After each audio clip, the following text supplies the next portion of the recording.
This is VOCM Open Line. Call 709-273-5211 or 1-888-590-8626. The views and opinions of this program are not necessarily those of this station. The biggest conversation in Newfoundland and Labrador starts now. Here's VOCM Open Line host Paddy Daly. Well, all right, and good morning to you. Thank you so much for tuning into the program. It's Thursday, December the 18th. This is Open Line. I'm your host, Paddy Daly. David Williams, he's the producer. Let's get it going. If you're in the St. John's metro region, the number to dial to get on the show, 709-273-5211. Elsewhere, toll-free long distance, 1-888-590-VOCM, which is 8626. So it's been a pretty wacky couple of weeks. The weather here pretty mild out today, but apparently the temperature is going to plummet again. I suppose that's the nature of the beast this time of year. All right, so just 1 week away from the World Juniors. Last night, Canada had their first tune-up game against Sweden, a 2-1 victory. A couple of big names, big part of it. Brady Martin, who was the 5th overall pick by Nashville last year, had 2 goals, and Gavin McKenna had 2 assists. They look pretty good, look pretty tight. They play Sweden again in their next tune-up affair. And, of course, Boxing Day, the very first game of the tournament against Czechia in Minneapolis, Minnesota. Let's go, Canada. Last year, dismal. Finished 5th when we hosted in Ottawa. Hoping for better this go-around.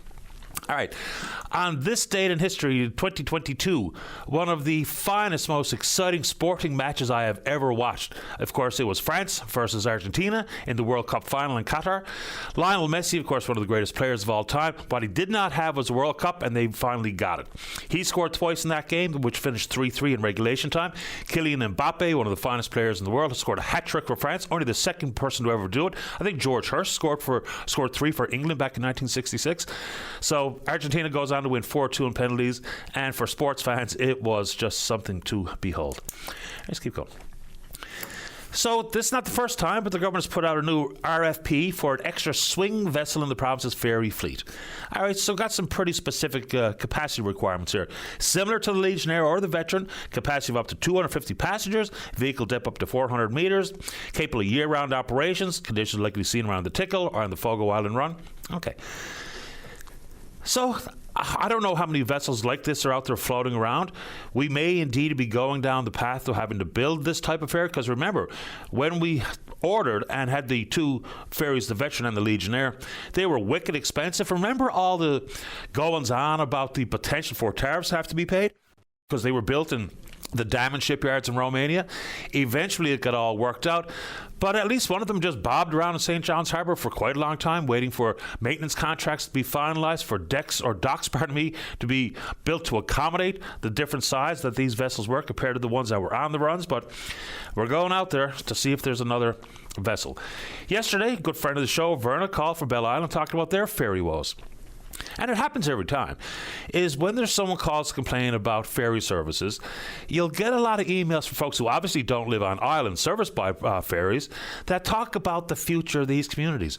Look, not every island serviced by an interprovincial ferry is created equal. There are big differences, whether it be economies locally speaking, young families that remain and into the future. But I get absolutely pummeled with emails saying it's time to empty out the bays. Really? Not so fast. I mean, it's pretty complicated when you think about it, but I do think we'll look back years from now and think we really should have had a better, more fulsome conversation about regionalization. The Liberal government were all about it there for a while. The contentious pushback from, say, for instance, local service districts and other communities who thought they would lose their identity and they'd be forced to move out of their community into the next largest community, pay additional taxes for no additional services, a lot of which was exaggerated. But I think we're going to have to try to figure out some regional cooperation. I guess the term regionalization really put a lot of people off, but cooperation amongst smaller municipalities or unincorporated LSDs is going to be part of the conversation in the future. Now, will that happen under this current government? I don't know. They really came to power based on the rural vote. So is there the appetite for these tricky, difficult, emotional conversations? Eventually we're going to have it. It's going to be force-fed honest, but if you want to take it on, we can do it.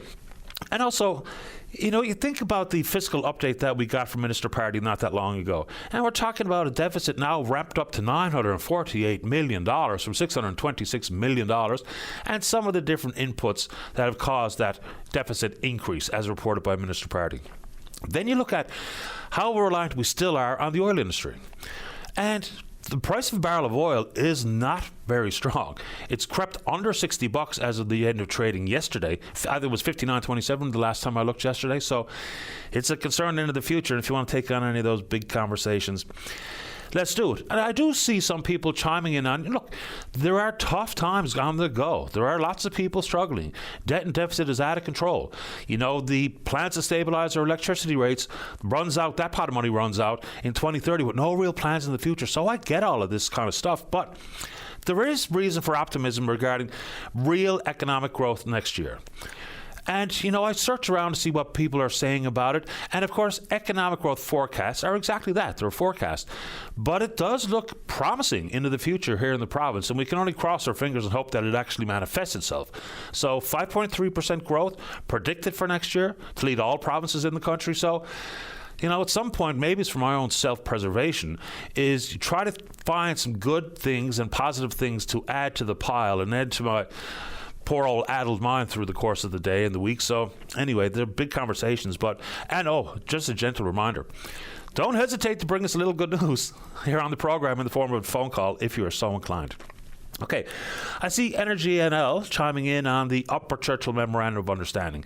So I get some emails saying, you know, why do we keep talking about it? Well, we keep talking about it because it's one of the most important documents yet to possibly be signed. You know, it's much akin to the Atlantic Accord. So it's a big, big deal. And on that front, it got blistered pretty hard yesterday about any thoughts about the panel itself. Now, I think it's welcome that the scope and the mandate has been broadened because it's important to do so. So look at every sort of different angle, potential risk, and the change of the reality on the ground into the future. Why wouldn't we? I think that itself makes sense. But I didn't say anything disparaging about Michael Wilson. What I did say is the same things we said about Dennis Brown, is that when people have made their position patently understood publicly, then how do they operate on this panel, this type of panel? When Dennis Brown said it was a good deal before the panel was struck, lots of people had problems with it. And they would send me emails saying, you know, how can someone who's already got a predetermined outlook on this be part of a quasi-independent review? I think the same thing is being said about Mr. Wilson. Now, plenty of people get the feeling that this is going to die on the vine. And there will be no definitive agreements into the future. I don't know. I don't have a crystal ball. But it may indeed fall apart. And you can think it's a good deal or a bad deal or somewhere in the middle, or you don't understand it or you don't care about it. But it is a big, big conversation. And we're happy to entertain it here on the show, of course. All right, I heard Brian Callahan on with the morning show crew talking about the types of cases on the court docket. And he listed off a string of murder cases and attempted murder cases all on the docket today. So even in that realm of public safety and some of the scourges and the root causes that have led us on this path to all of those cases of murder, attempted murder, and other serious crimes, just absolutely amazing. Maybe we'll get Brian to join us for a moment here on the program. And I think there's plenty of big questions to be asked about the stall or the pause of operations in provincial court. It's not criminal matters, but still matters of importance.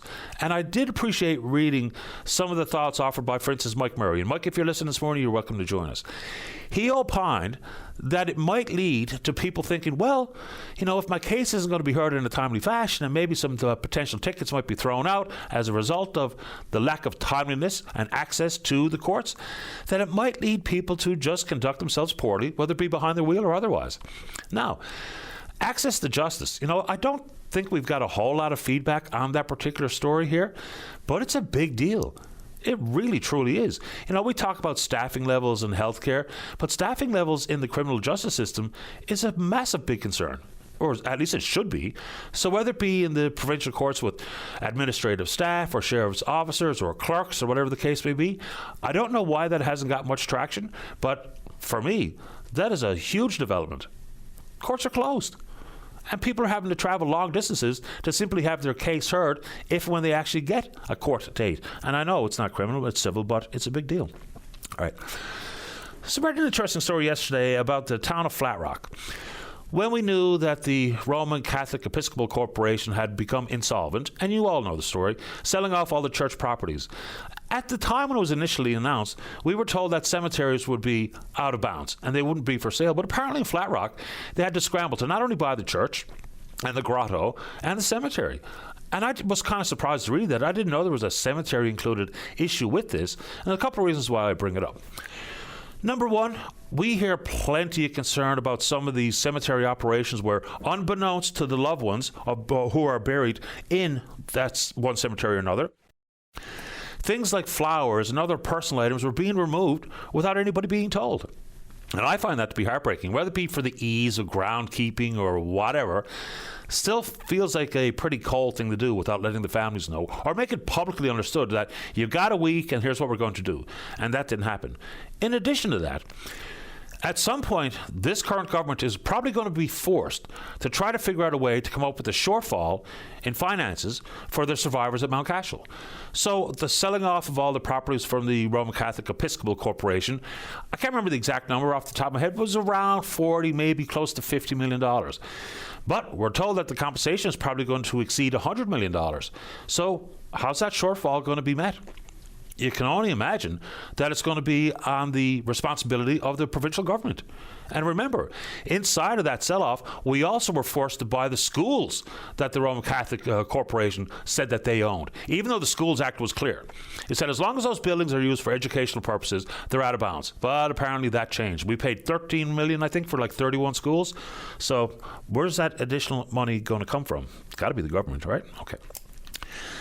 Boy, oh boy. I do wish some of the emails manifested themselves into calls, but plenty of outrage regarding the most recent spate in floor crossings. And of course, two members of the Conservative Party have left to join forces with the Liberals, Michael Maw, Chris D'Entremont. Another CPC member, Matt Genereux, has just quit.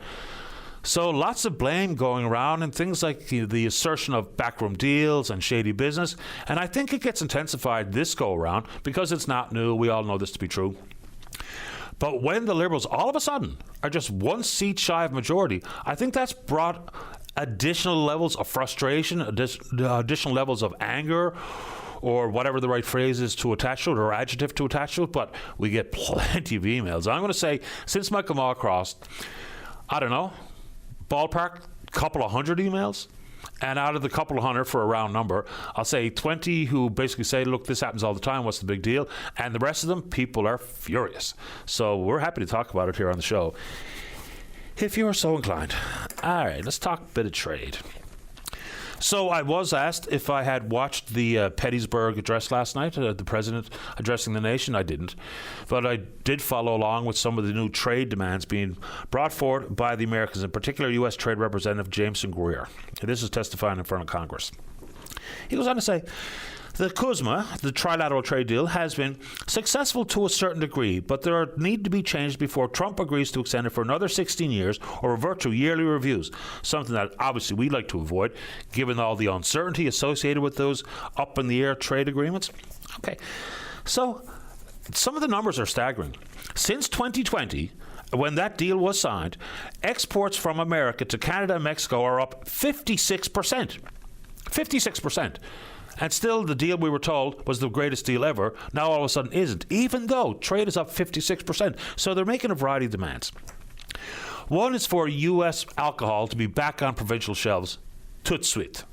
And of course, you hear people like Premier Doug Ford saying, until there's tariff relief sought and found, then the American booze will remain in the warehouse. So they're talking about American booze.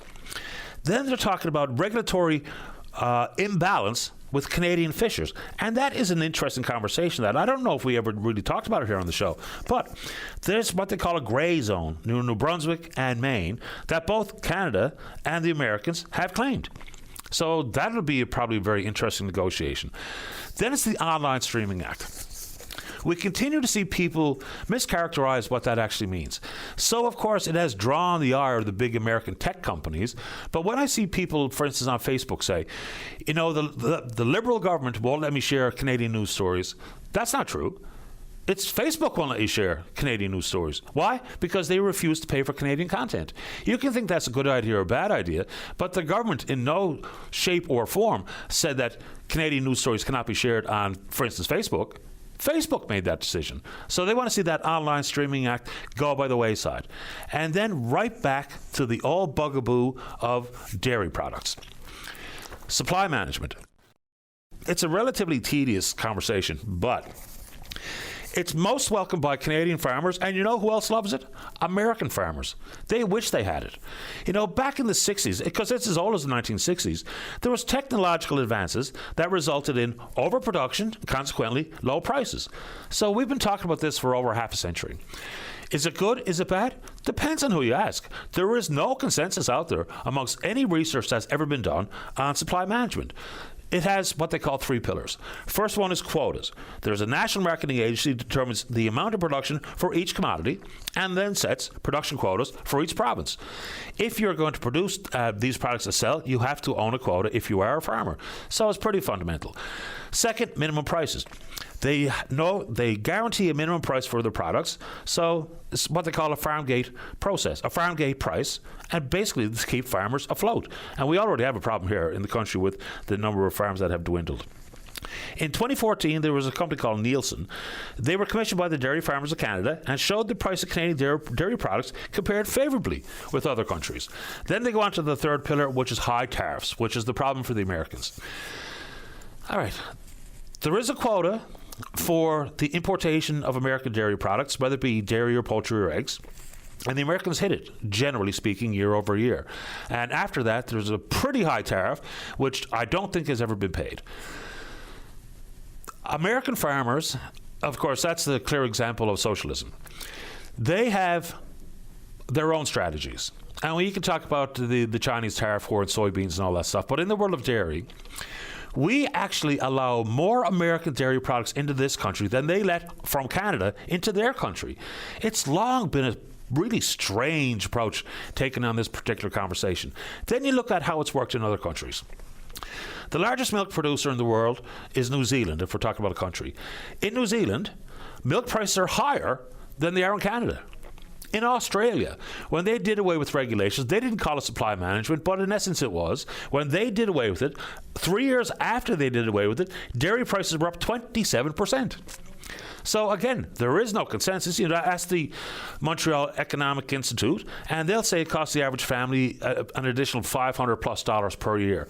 But then you ask another think tank or another research organization, and they'll point to the merits of supply management. But the demands are now on the table, even though since 2020, exports from America to Canada and Mexico are up 56%.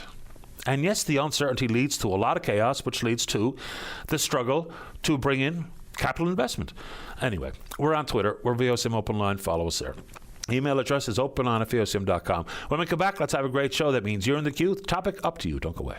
Welcome back to the program. There was recently a special report of the Office of the Child and Youth Advocate called a report examining the policies and procedures in place to ensure the safety and well-being of children and youth in receipt of protective intervention services where a report of child sexual abuse or exploitation is received. Join us on the line. Line number 1 is Karen Gray, the Child and Youth Advocate for the province. Good morning, Karen. You're on the air. Good morning, Paddy. Thank you for having us. Happy to have you on. Look, this is a big deal. It was first instigated by then Premier Fury, talking about the Bruce Escott and Tony Humby cases. Mr. Escott, we know the results from his 13-year sentence. Tony Humby yet to be determined. It's hard to even know where to start here. Can you talk about what you think are the key findings? Well, you know, as you said, this was as a result of, you know, the conversation that was out there in the public domain with respect to the cases that you referenced. And there was a call for, you know, the government to act.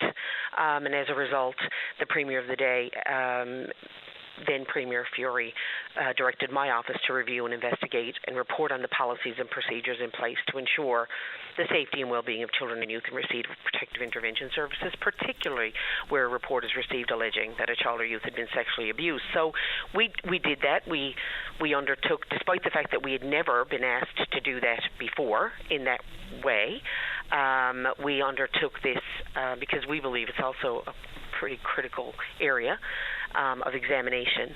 And we looked at the history and context with respect to how our province responds to these types of cases, and then we took it one step further by outlining, looking at specific referrals.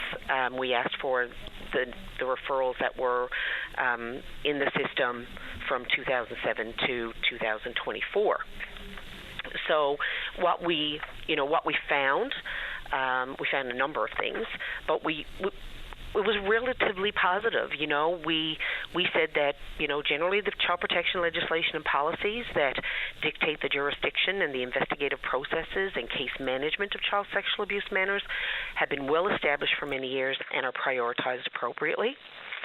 There's also, we saw collaboration and partnerships that were in place and that were effective in terms of their implementation and the work that they were doing.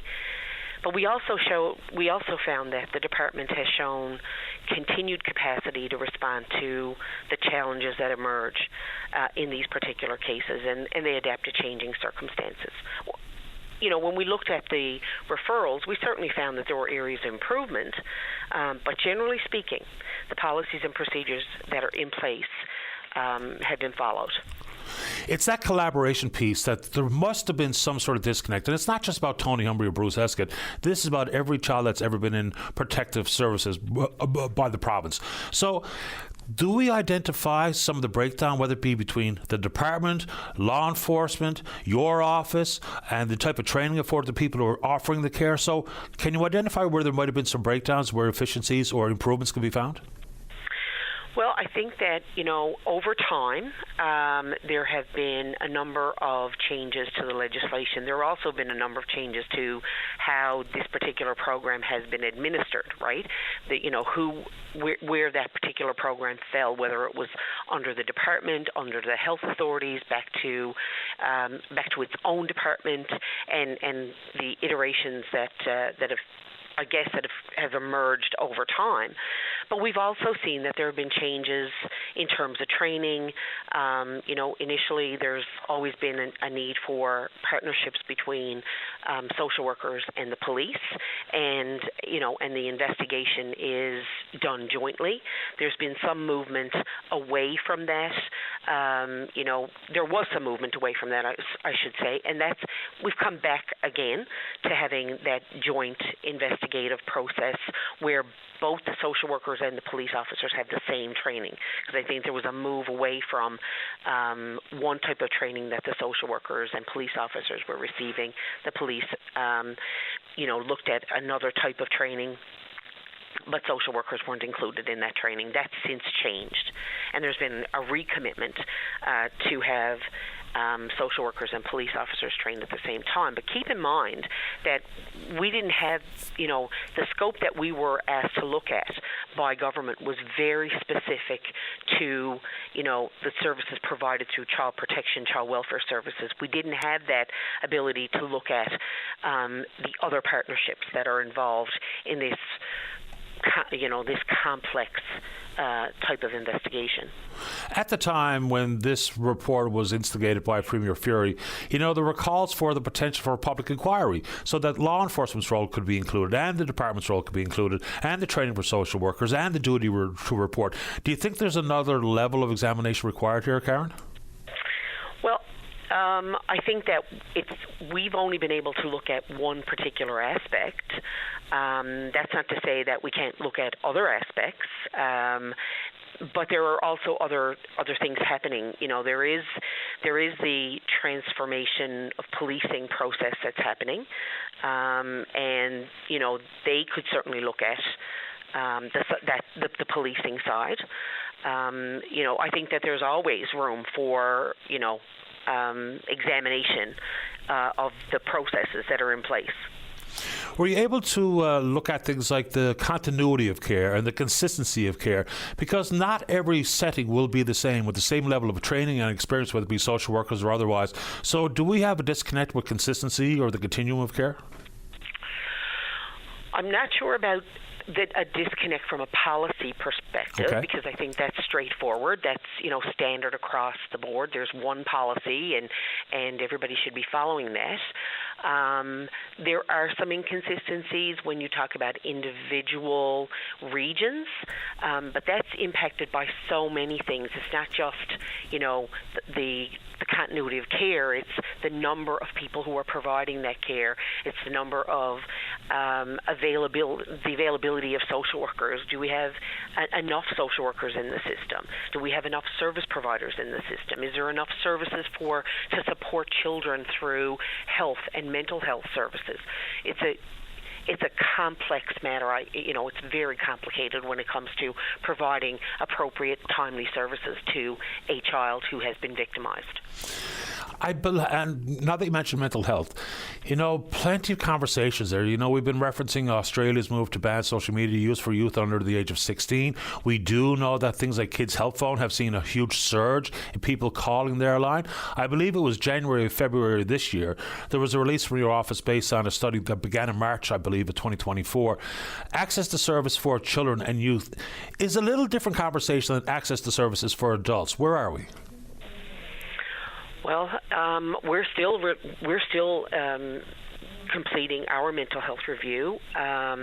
We expect that report will come out in early spring, but we have some challenges. There's no question about, the services that are available to children, the ability to access those mental health services, and that's across the board from community services to the more acute care services that you would see in hospitals and through the Department of Health and Community Services.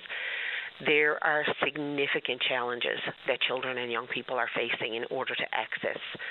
We're talking about huge wait times. We're talking about huge wait times for assessments. We're talking about continuity of care. Can a child see somebody over a period of time, the same person, or through doorways, are they seeing a different person every time they require, help with a mental health issue? The availability is very concerning to my office and to the staff that I have. But I can also say that when I speak to social workers in the system with respect to child protection, they're also extremely concerned about the services and the availability of services to help their clients. And some of that, it's an interesting conversation in child protection services.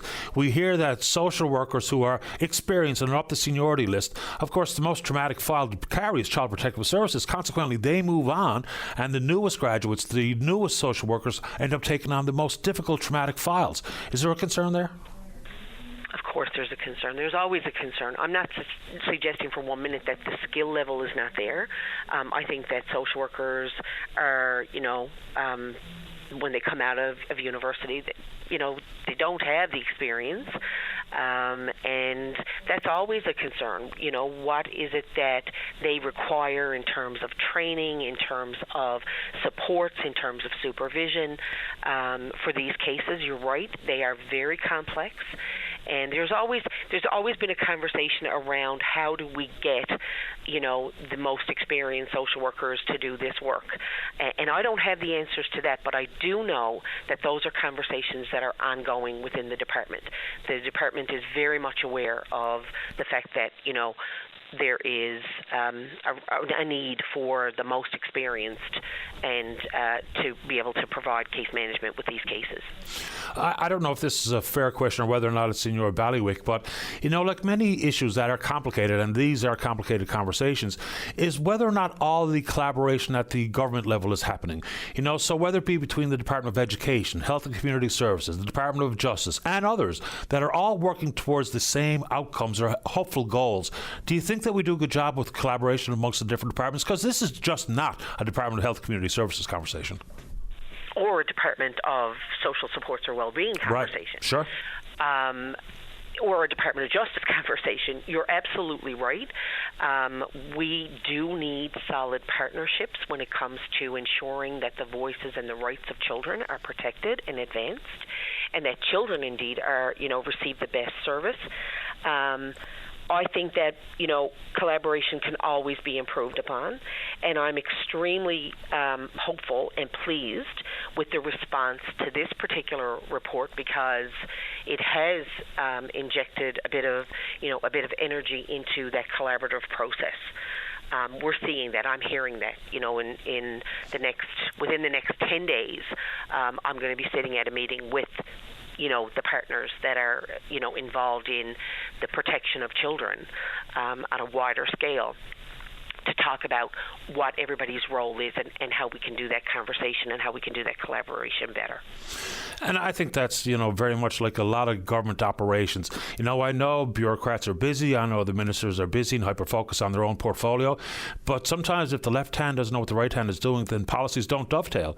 Operations and access to supports maybe are falling short simply because of conversations and collaboration that maybe aren't as fulsome as they should be. Karen, any final thoughts before we let you go? Well, I think that's the role of this office, Paddy, is to make sure those conversations are happening. And we work hard every day to engage those particular entities to not only speak to us, but to speak to each other. You have to be sharing the right information at the right time in order to be providing the child the best possible service that they not only need, but they have a right to. 100%. Karen, I appreciate your time and the work you're doing. Thank you. Thank you so much. Have a great day. The very same Bye-bye. to you. Bye-bye. It's Karen Gray, Child and Youth Advocate here in the province. Let's get a break in. When we come back, we'll talk about the most recent fiscal update, which didn't paint a very good snapshot at this moment in time. Then we're going to talk fairies and then whatever you want to talk about. Don't go away.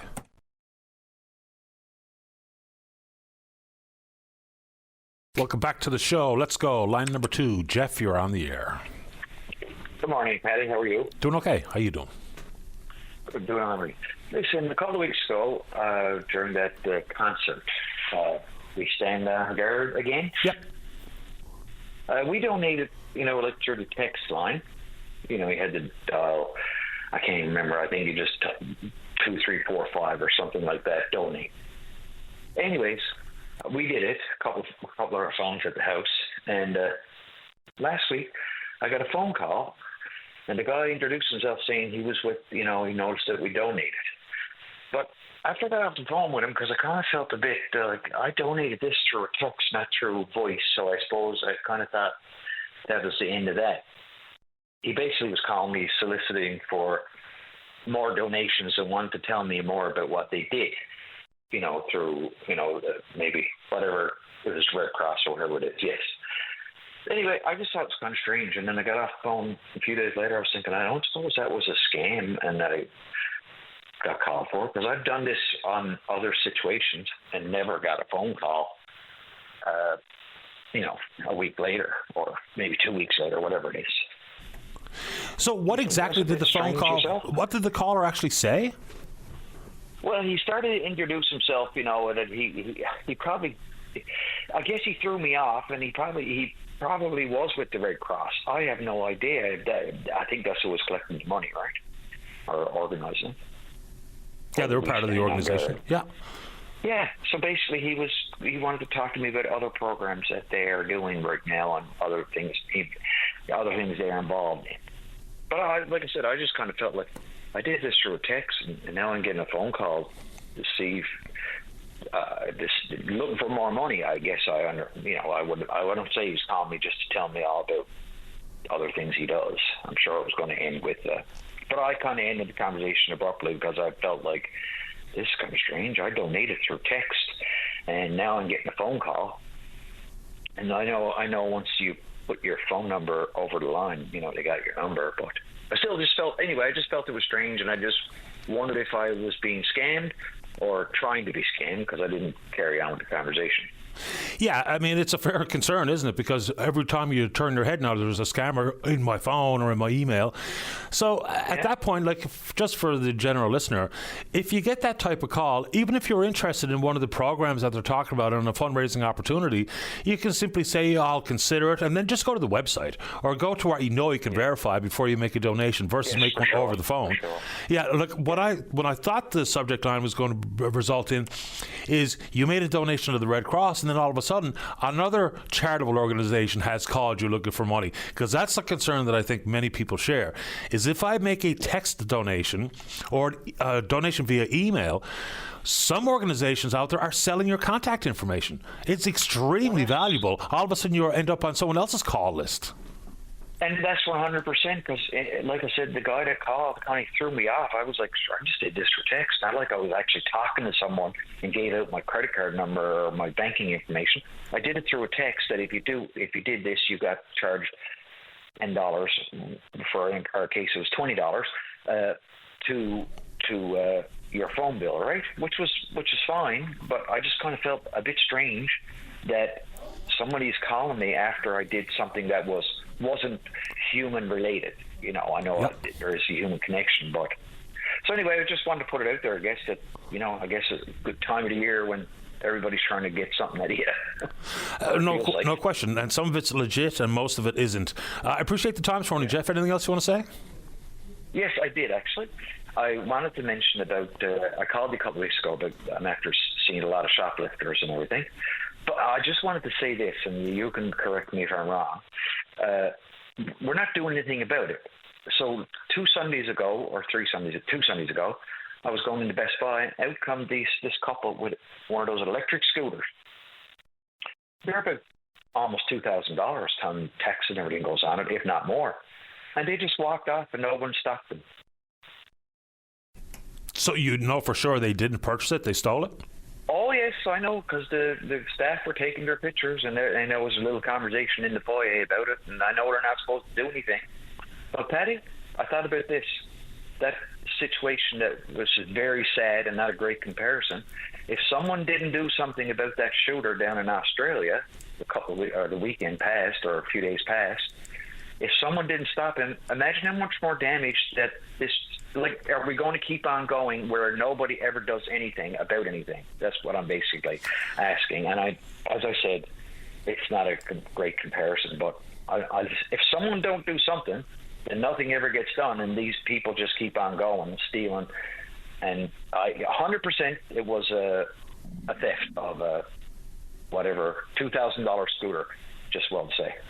Fair enough. It's an interesting conversation, isn't it? So if it was my company, my business, and when I train my staff, inside of customer service and to understand the product and all that, at some point I also feel like I owe it to them to not put them in harm's way. So who knows who you're going to encounter or whether or not that person is going to be willing to break out a knife or whatever the case would be. So I understand why staff have been told, hey, let us as a corporate entity take care of it. Here's the process. Take their picture. If you can see them get into a car, take a picture of the license plate and let law enforcement take over. Because who knows who the hell is doing the stealing. No, I know it's the same thing. 100%. Yeah, dangerous. I felt like running over, just saying, "Buzz, you're not taking this off the parking lot." But then I'm like, I'm just an innocent bystander. But also, so was the guy that saved a lot more lives than were lost Sunday past. So there is a comparison to it. I know it's different when there's lives being taken. But I'm just thinking, how much is this just the way the world's going to be? We're just going to carry on, and no one does anything about anything anymore. Yeah, and the end result of that is people who were criminals in the first place, they're just going to become more and more brazen. And for folks who think, well, there are no consequences, maybe for the first time ever, they'll take a 5-finger discount from whatever shop they're in. Yeah. It's a problem. Anyway, I don't know. Anyway, that's all. But it's just mind blown, put it that way. I completely understand where you're coming from, and I appreciate your time this morning, Jeff. Thanks for calling. I hope you have a great Christmas, Paddy. Same to you. Take care. Bye-bye. Yeah, I mean, it feels like, for instance, if one of your buddies got caught stealing at Best Buy and the 6'2", 240-pound customer service agent took you to task, you know what I mean, then maybe people would be loath to steal from Best Buy. But that said, many people working in that industry probably have zero interest in a physical altercation with someone who's stealing from the company. And I totally understand that. If it was my business, I'd simply say, look, here's what we're doing. We're taking pictures. We're going to try to get license plates, and we'll let the cops take over, as opposed to putting my employees in harm's way because they're trying to stop someone from stealing, in this case, a scooter. Even though it's very valuable, it's probably not worth someone getting the hell knocked out of them by some potentially violent shoplifter. Let's get a break in. When we come back, fiscal update issues. Don't go away. Welcome back to the show. Let's go. Line number 3, saying more to the NDP member for St. John's Centre, is leader of the party. That's Jim Dinn. And good morning, Jim. You're on the air. Good morning, Paddy. Thanks for having me on. No problem. First of all, Merry Christmas and Happy Holidays to you, your family and the VOCM family, to my constituents and the people of the province. I hope this season is going to be indeed merry and bright for sure. And the very same to you and yours, Jim. Before I was calling in about the fiscal update, but I just want to have a quick comment on. I was listening to your conversation with the Child Youth Advocate, and it's an interesting discussion because it's only in the last couple of weeks that I had, its own bring a concern to me about potential abuse of children in care that they were aware of in a place where they work. Now, not often I get those specific kinds of questions across the or concerns coming in directly to me. As a teacher, I was very clear as to what we had to do, but it was an interesting situation where I was. Because of the details there, do I report to the police, Child Youth Advocate, CS, or the Family and Wellbeing Department? In the end, I contacted all three, but it's certainly when it comes to I think maybe even for politicians, we might need some clarity on that. But I wanted two of the things that I think you referenced about the enough social work and the number, as we have enough social workers and experienced social workers, because to your point, a lot of these cases are extremely difficult. And even when I was passing this on, eventually the police took it on, I'm still wondering, okay, what's happened since? Has this been looked into? Not taking anything away from the police, but it's something that weighs on my mind. And the other, I think, certainly with with the issue was brought up was about collaboration, because the one thing I learned as a teacher, it wasn't just on the school. It's probably the justice system. It's probably health. It's probably child, youth, and family services, and so on and so forth. So it's good to be talking about it, but at the same time, it comes down to in that report, I think it talks about that basically for when children are in care, the government is in essence the parent and has a duty to protect those children as if they were their children. So anyway, it was a conversation that still needs to be had, and hopefully there's going to be some clarity here as to and the supports that are needed to make sure that children are indeed looked after. No question, but even more so when we talk about children or youth at risk, the most vulnerable, in a setting that is not their home with their parents or caregivers or grandparents or what have you. So there's a lot to that conversation. I'm looking forward to speaking with her again after she has the meeting with the so-called stakeholders or partners at the government level. Appreciate it. Anyway, on to the fiscal update. We sat through it. As I said at that time, it's sort of like the arse has gone out of our fiscal update with no real plan that I could see as to put the arse back in it. And I in some ways, I'm a little. I through this go back to the campaign and when we put forward our platform. I guess we. Let me back up a bit further. Whatever mess we're in this province is not to do with the NDPs because we've not been in government, but this is successive governments on both sides in dealing with the issues. But we put forward a budget that we tried to be a platform that was responsible, balanced. We clearly showed where we're getting the money. We knew, and this is the part where I'm going with it, we knew when we sat in the House of Assembly that there's a good chance that the fiscal situation of the province is a lot worse than that letting on. So it really bothers me that the Liberals manipulated the fiscal situation with the tobacco tax and so on and so forth, or the tobacco settlement. They knew what we're into.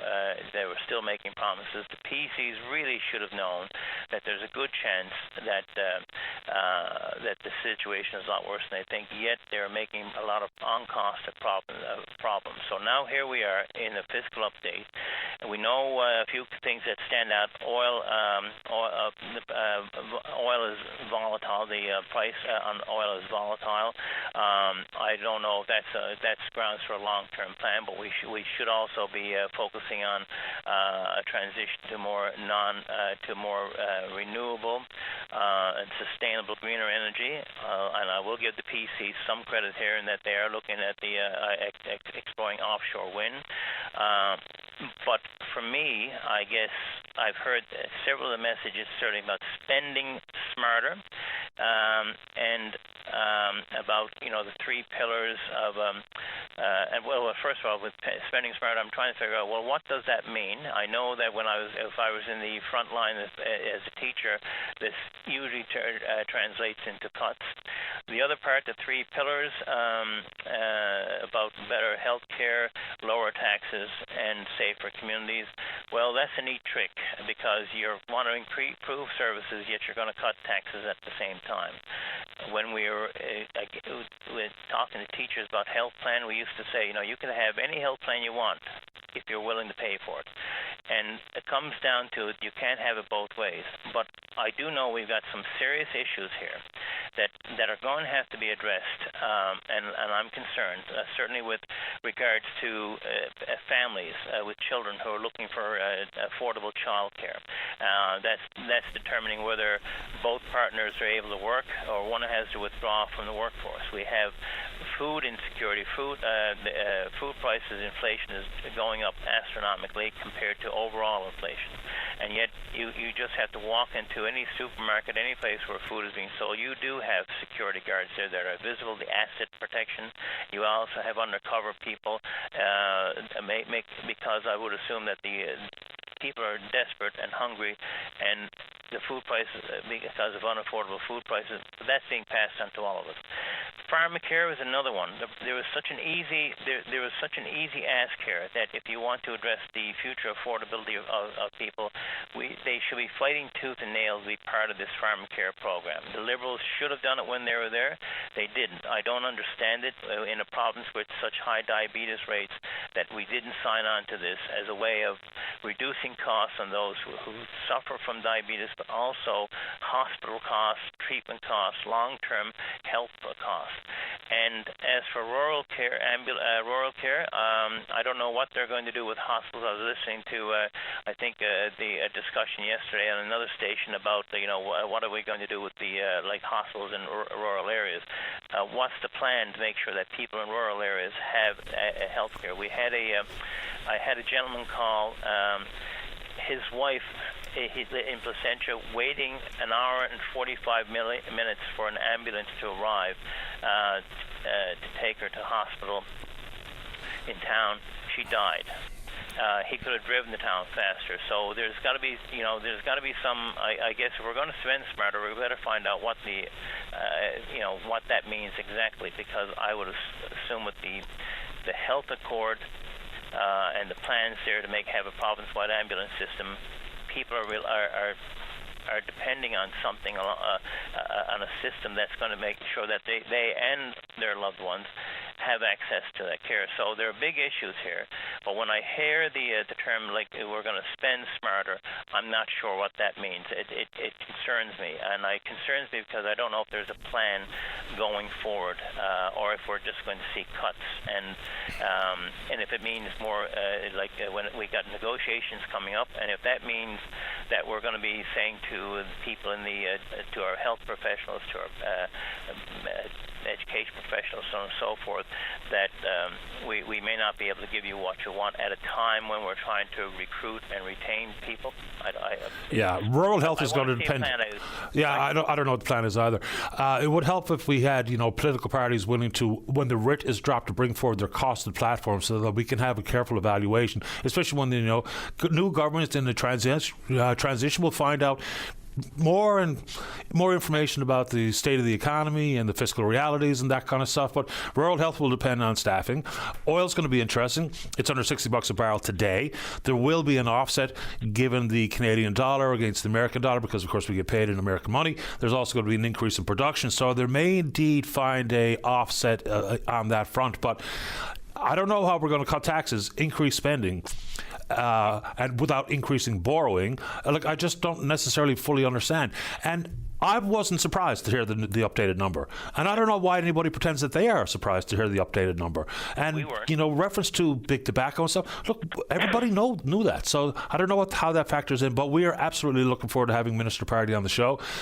We only have a few shows left before we take our Christmas break, so I don't know if we can get him before then, but everybody has questions, and he knows that, and I'm sure he'll be willing to join us on the show. Jim, I got to get to the news. Anything else quick?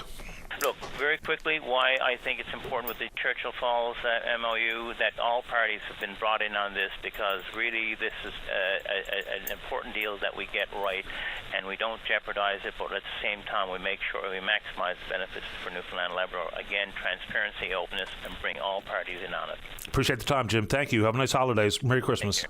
Goodbye. Okay, bye-bye. Jim Din. Let's get a break in for the news. Don't go away. Welcome back. Let's go. Line number 4. Mike, you're on the air. Good morning, Paddy. Morning. Paddy, our age-old thing with the ferries is still on the go, and it don't seem like there's any improvement yet. I still got faith in the PCs, but I think this now purchasing of a new vessel is ahead of what they should be doing. Before they do anything, they have to get rid of the management there that was put there and handpicked by the previous ADM that Fred Hutton got rid of. He knew how bad this man was, but these people were handpicked by that ADM, and it wasn't for the benefit of the ferries or anything else. There's hundreds of millions of dollars wasted. They basically destroyed all the ferries. They don't know what they're doing. They're not qualified to be doing the jobs that they're doing. And this stuff has all got to be looked at before, you're getting any more ferries and that and whatever. They need a team there to properly run the ferries that they got and to look at the future. But to just go and buy another ferry and give it to those people to destroy again, it's totally ridiculous. They doubled the price of the two new ferries. And then there's the Hazel McGoisick and the Grace Sparks and that. That's another story where around the world they couldn't buy vessels because people around the world don't want to do with anything to do with the Newfoundland government. They had 2 vessels, and when they found out it was Newfoundland government, they refused to sell them to them. So their reputation and everything else with everybody is the worst of anywhere in the world. And until the PCs do something about this and about the Chief Procurement Officer, who's got numerous reports there of POs given out after the invoice has gone in, making people illegally working on these ferries where they don't have POs, POs given out to contractors that can't do the work, and then they just turn it over to other contractors, exorbitant prices, kickbacks. There's everything going on there that this whole system needs to be revamped. The Comptroller General put out a report that was false. Lies about the Bell Truster. But what did he do about it? He won't do nothing about it. But all of this stuff keeps going on and on and on. The Auditor General, the only thing the Auditor General does is that when she's pushed, she'll do an investigation that we all know the outcome beforehand, that we know it was all wrong. And between her and the Comptroller General and the Chief Procurement Officer, they're letting those people away with wasting our taxpayers' dollars, destroying our economy and everything else. And if the PCs have to look at the total picture of where the problem is to. But the biggest problem is that all the management, there's none of them knows what they're doing. They're incompetent. They don't have the training to do it. When you look at the other companies, like Canship or Woodward's or any of these people, they got older vessels. No talk of them being broke down all the time and everything else. And they got all of the qualified people in management positions to do the work, probably trained marine engineers. But here, no. The marine engineers are aboard the boat. The boat ties up. Down comes a fellow that don't have a clue about nothing and starts running it. And all the engineers can do is sit back and do nothing. And it's got, there's no harmony in the work, but there's only resentment between management and the crews. And then take a look at the Flanders there now, what they're doing. They just gave a company $50,000 without tenders to repair lights. When the chain locker is all rusted out, they all know it. They're doing major repairs onto it that they don't even know if the hull is gone. I see flakes of rust on her inside in the holes 2 feet square that you couldn't lift. She's rusting from the inside out. And they don't even know the state of the vessel. They never got any shots. They're on their outs with the dockyard because they want companies there now they're giving the contract to another company to then pay the dockyard. Like, what's going on here is totally a waste of money, improper management. The whole thing needs to be completely looked at and redone. Anyway, it's an interesting point you make about Woodward's vessels, the age of and how frequently they are out of service versus the provincial, interprovincial ferry fleet. Fair point. Yeah, well, like I know all the other businesses and that and stuff, the ferries. Like I had 80 customers when I was at it, and the person who took over my business in that there, I think he's got 80 odd customers now in the boats down around. They're going continuously. And these bigger companies, none of these companies want anything to do with the companies that the government is dealing with. They're not reputable. They're, it's just totally ridiculous there of what's going on. And they're either completely idiots and stupid or they're on the take. They're getting kickbacks. There's something there immoral and unjustified in what they're doing and the money that they're spending. $5 million to do a refit that could have been done for $2 million. Engines changed out. The only reason why the engines were changed out is because the company said that they couldn't rebuild them. But there's dozens of other companies around the world that are going everywhere repairing these engines. They could have been rebuilt in a month. And not only that, the engines were working perfectly. All the management had to do was go to Transport Canada and say, look, we'll get regular oil inspections done. We'll keep regular checks on the engines and that and stuff so that we'll see, foresee any future problems of what's happening or going wrong with them. No, instead of that, they changed out engines for 5 years. Totally unheard of, totally ridiculous. And they're getting away with it. Why are they getting away with it?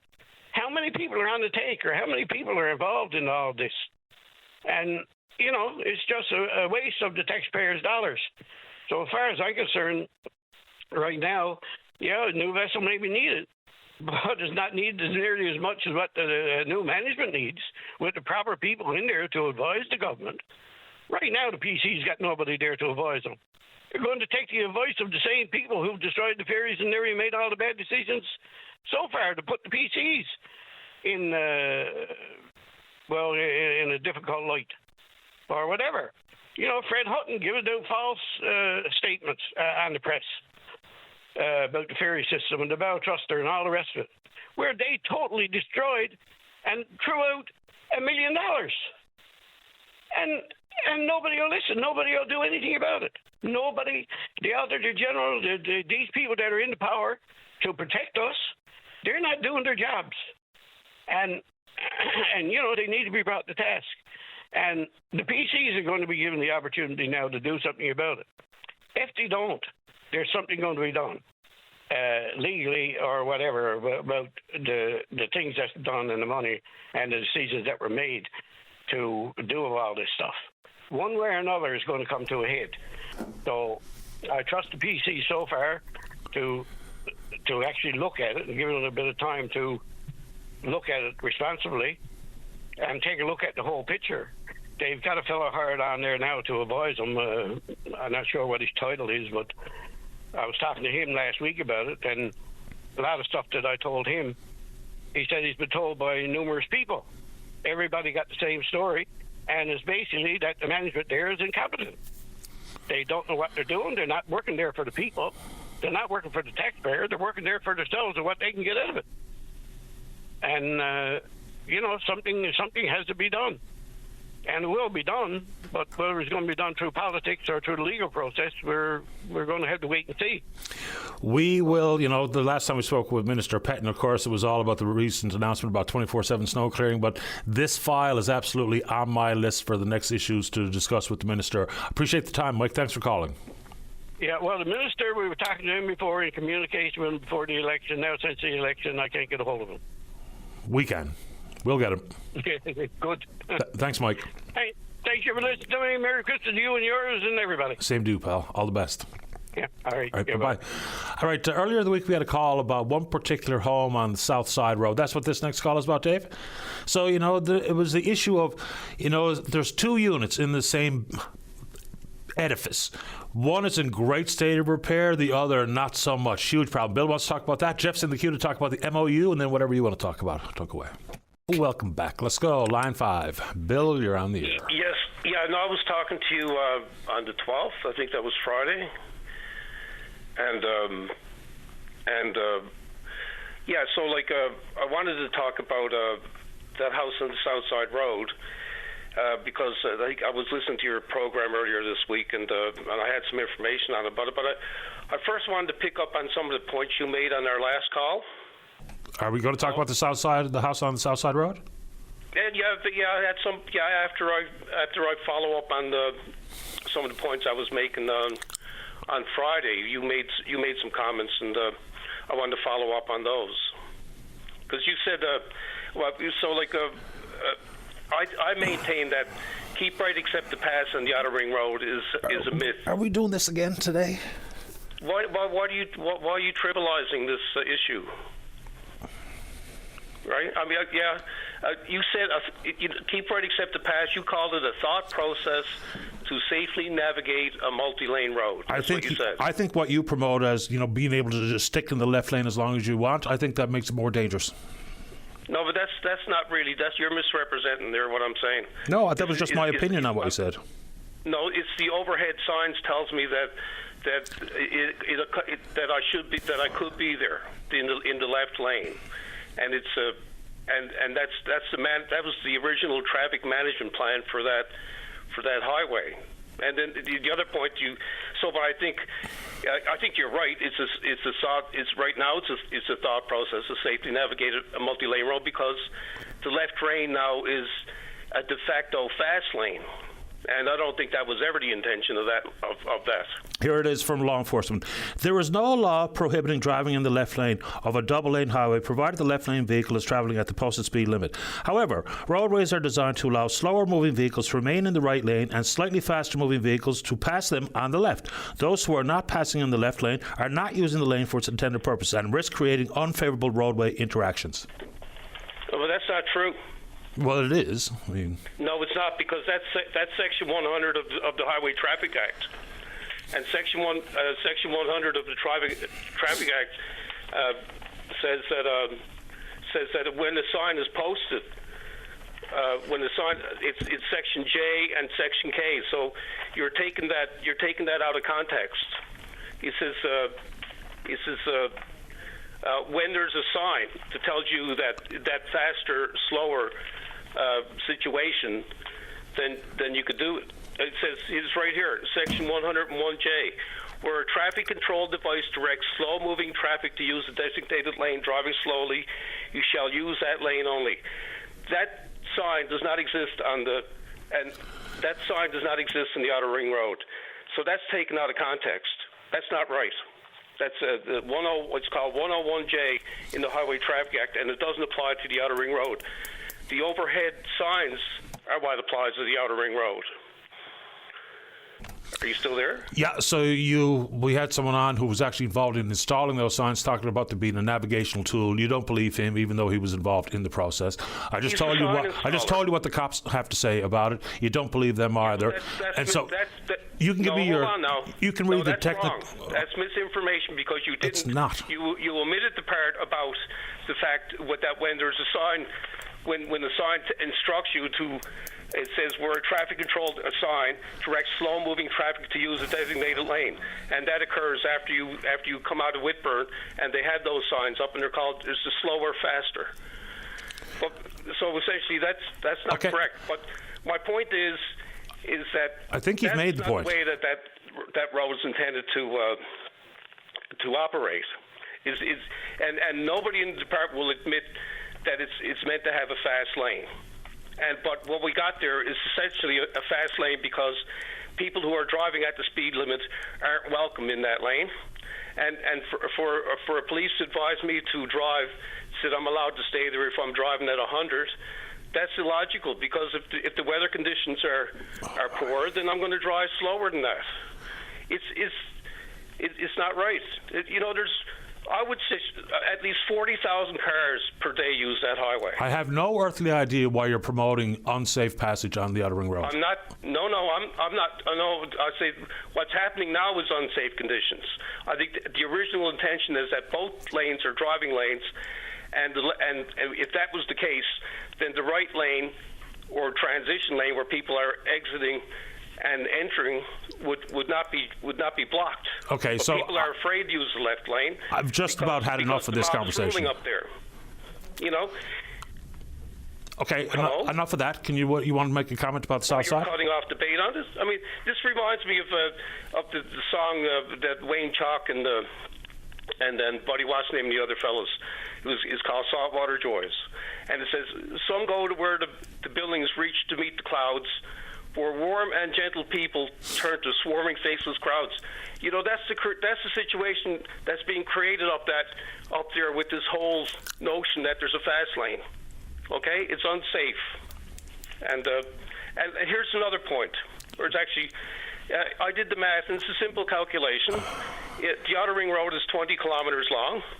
If you drive at 100 kilometers an hour, it's 10 minutes. If you drive at 110, it's 11 minutes. If you drive at 120, if you drive at 120, no, hold on, it's the other way around. If you drive at 100, it's 12 minutes. If you drive at 110, it's 11 minutes. If you drive at 120, it's 10 minutes. Yeah, and so that's the difference. So everybody's getting all emotional because they can't drive at the speed that they want, that they feel they can do, 110 or 120. The limit is 100. That's the law. Yeah, that's but you're playing mind reader. Okay, so you've made these points repeatedly here on the show. Is there anything else you'd like to talk about? Okay, well, those are the points. I say, okay, so on South Side Road, okay? Yes. Okay, South Side Road was, and they talked about a particular house down there. Right. And they said it was like a couple of 100 years old and stuff. Like, I just did some looking up on that place, and it's a beautiful house. There's two of them there's a duplex there, and that's in the old Riverhead neighborhood of the West End, and so when that house was built or something, that was on the city's first public park. It was the Promenade Park, and it got filled in over the years. And another thing, so it was probably one of the nicest parts of the city back in those days when the park opened in 1847 or so. Governor Merchant created it. There was a bit of controversy, but it was a beautiful part of the city, and so over the years now it's become almost like the armpit of the city. Really, it's just got a big freight yard there and stuff like that. Yeah, the concern was that one side of the duplex is not being kept up, and consequently there's an electrical connection issue, a rat issue, an eyesore issue. That was his concern as the owner of the side that is well kept. So that's what we're talking about. I'm just adding to it, like about that particular property, and this, I wrote an article about that neighborhood years ago, right. and I learned these things. So I was just following up on it, and the other thing about that house was last one. There was two people that lived in that house were volunteers in the First World War, and one was the father. He went in forestry, and the son was killed in Beaumont Hamel. So there's pretty interesting stuff going on in that neighborhood, or was in that neighborhood, in that old Riverhead neighborhood of the West End. Appreciate the time. Thanks, Bill. Okay, thank you. Take care. Bye-bye. Jeff, you're next. Don't go away. Welcome back. Let's go line number 1. Jeff, you're on the air. Hey, Patty. It's great to talk to you. Happy to have you on the show. What's on your mind? Well, first of all, I love the show, and I don't think anyone's ever done it better than yourself. Appreciate that. Ouch. Let's go with the MOU. Yep. So it's been in the news lately. The Liberals have been in the media putting some pressure on, and I just had a few thoughts about the whole thing. Fire away. So the first thing is as we both know, this MOU is probably the biggest issue facing Newfoundland right now, and it has the potential to provide a significant, stable source of desperately needed revenue. And so, no doubt about it, we need it, and we're in a bit of a desperate situation. But when you're in a desperate situation, it's a terrible time to negotiate, actually. And up to this point, I think the Liberals have done just a terrible job in presenting this to the public. And just a couple of things for background. They appointed a 3-person panel and gave those guys non-disclosure clause. Mike Wilson, one of the 3, resigned in protest. They kept that hidden, and then they wouldn't release his resignation letter. So all of that, of course, creates suspicion in the public. And they went to the polls, and they took an awful shellacking. And I think the MOU was probably one of the main issues that the Liberals were defeated on. And so now they're in the news saying that the PCs are going to ruin the whole thing, and that the deadline is April. So the first thing I'd like to say is, like, this April deadline, I feel, is an arbitrary date used as a pressure tactic, and it's imaginary. And I just wonder how you feel about the April date. Yeah, I mean, there's certainly nothing hard, fast that we need to be worried about insofar as if we don't have definitive agreements by the 30th of April, then everything goes by the wayside. I don't think that's the case. And whether or not it was designed as a pressure tactic, I don't know. Was it a negotiated date between the 2 provinces? Kind of feels like it. And there is wiggle room here because as of now, if government changes hands in Quebec, which it looks like it will, then this is probably going away in full, regardless if people like it or loathe it. So we've got time. They're not obligated by law to go to the polls before or until October. So there are some months in between April and October where this can still get satisfied, if it ever does. And, I mean, I just go back to the day it was announced. Because there was a lot of feel-good numbers when you talk about $225 billion flowing into the province, what have you. We then learned a lot of details that were not part of the glitzy, glossy news conference at the Rooms. But had there been a different tactic chosen by the Liberals at that time, and even if they just did what the independent panel did, because they brought in power advisors, JP Morgan Chase and some other entities, had that been the case at the time for the Liberal government, I think we'd be thinking about this differently. We just would, because people say, okay, LeBlanc, in his evaluation of Muskrat Falls, said any capital expenditure over $50 million requires an independent review. Had they done that, as opposed to political appointees, I think we'd be in a much different place and having a much different conversation. I don't disagree with any of that, and I fully agree with the mess they made of it. Right from the moment that Andrew Fury theatrically tore up a blank sheet of paper pretending it was the existing contract.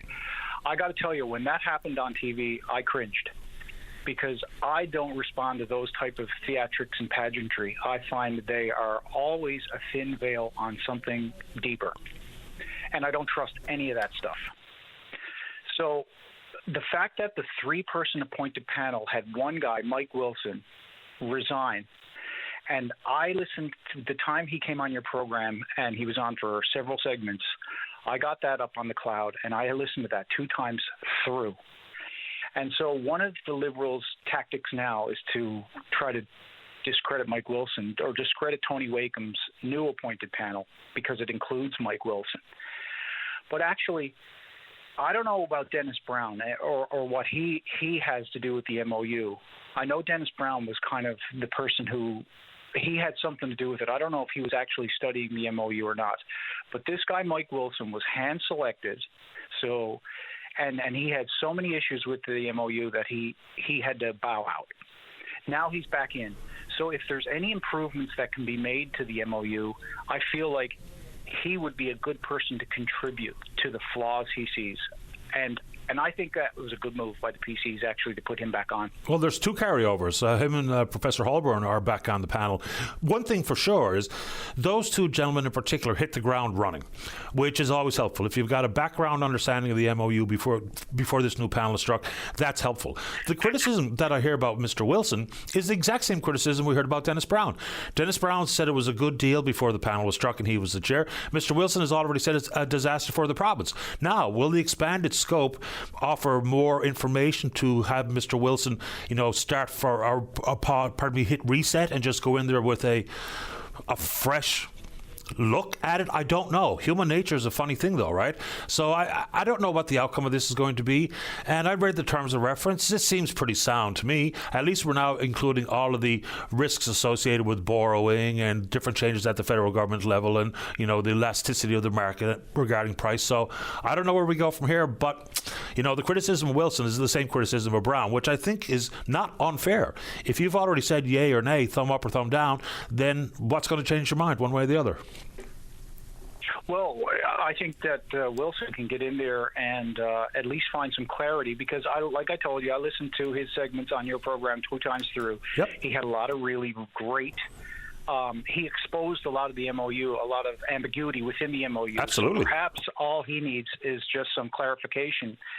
For example, I don't want to get into the weeds of what he said, but he's going to really, like a dog with a bone now, seek for clarification on some stuff. And at the end of the day, you got to think that if Mike Wilson comes around to saying, yes, I feel like this can be given the green light, I'm going to have a lot more confidence in it. Are you? Look, if Mike Wilson and this panel come back and say this is a good deal and there's a mutual benefit and we should proceed with definitive agreements, I'm going to be perfectly fine with that. I'm going to be perfectly fine with it too, and that's very telling. And I'd just like to wrap it up here now with you on it. In the past, after the Dunderdale government, I voted Liberal.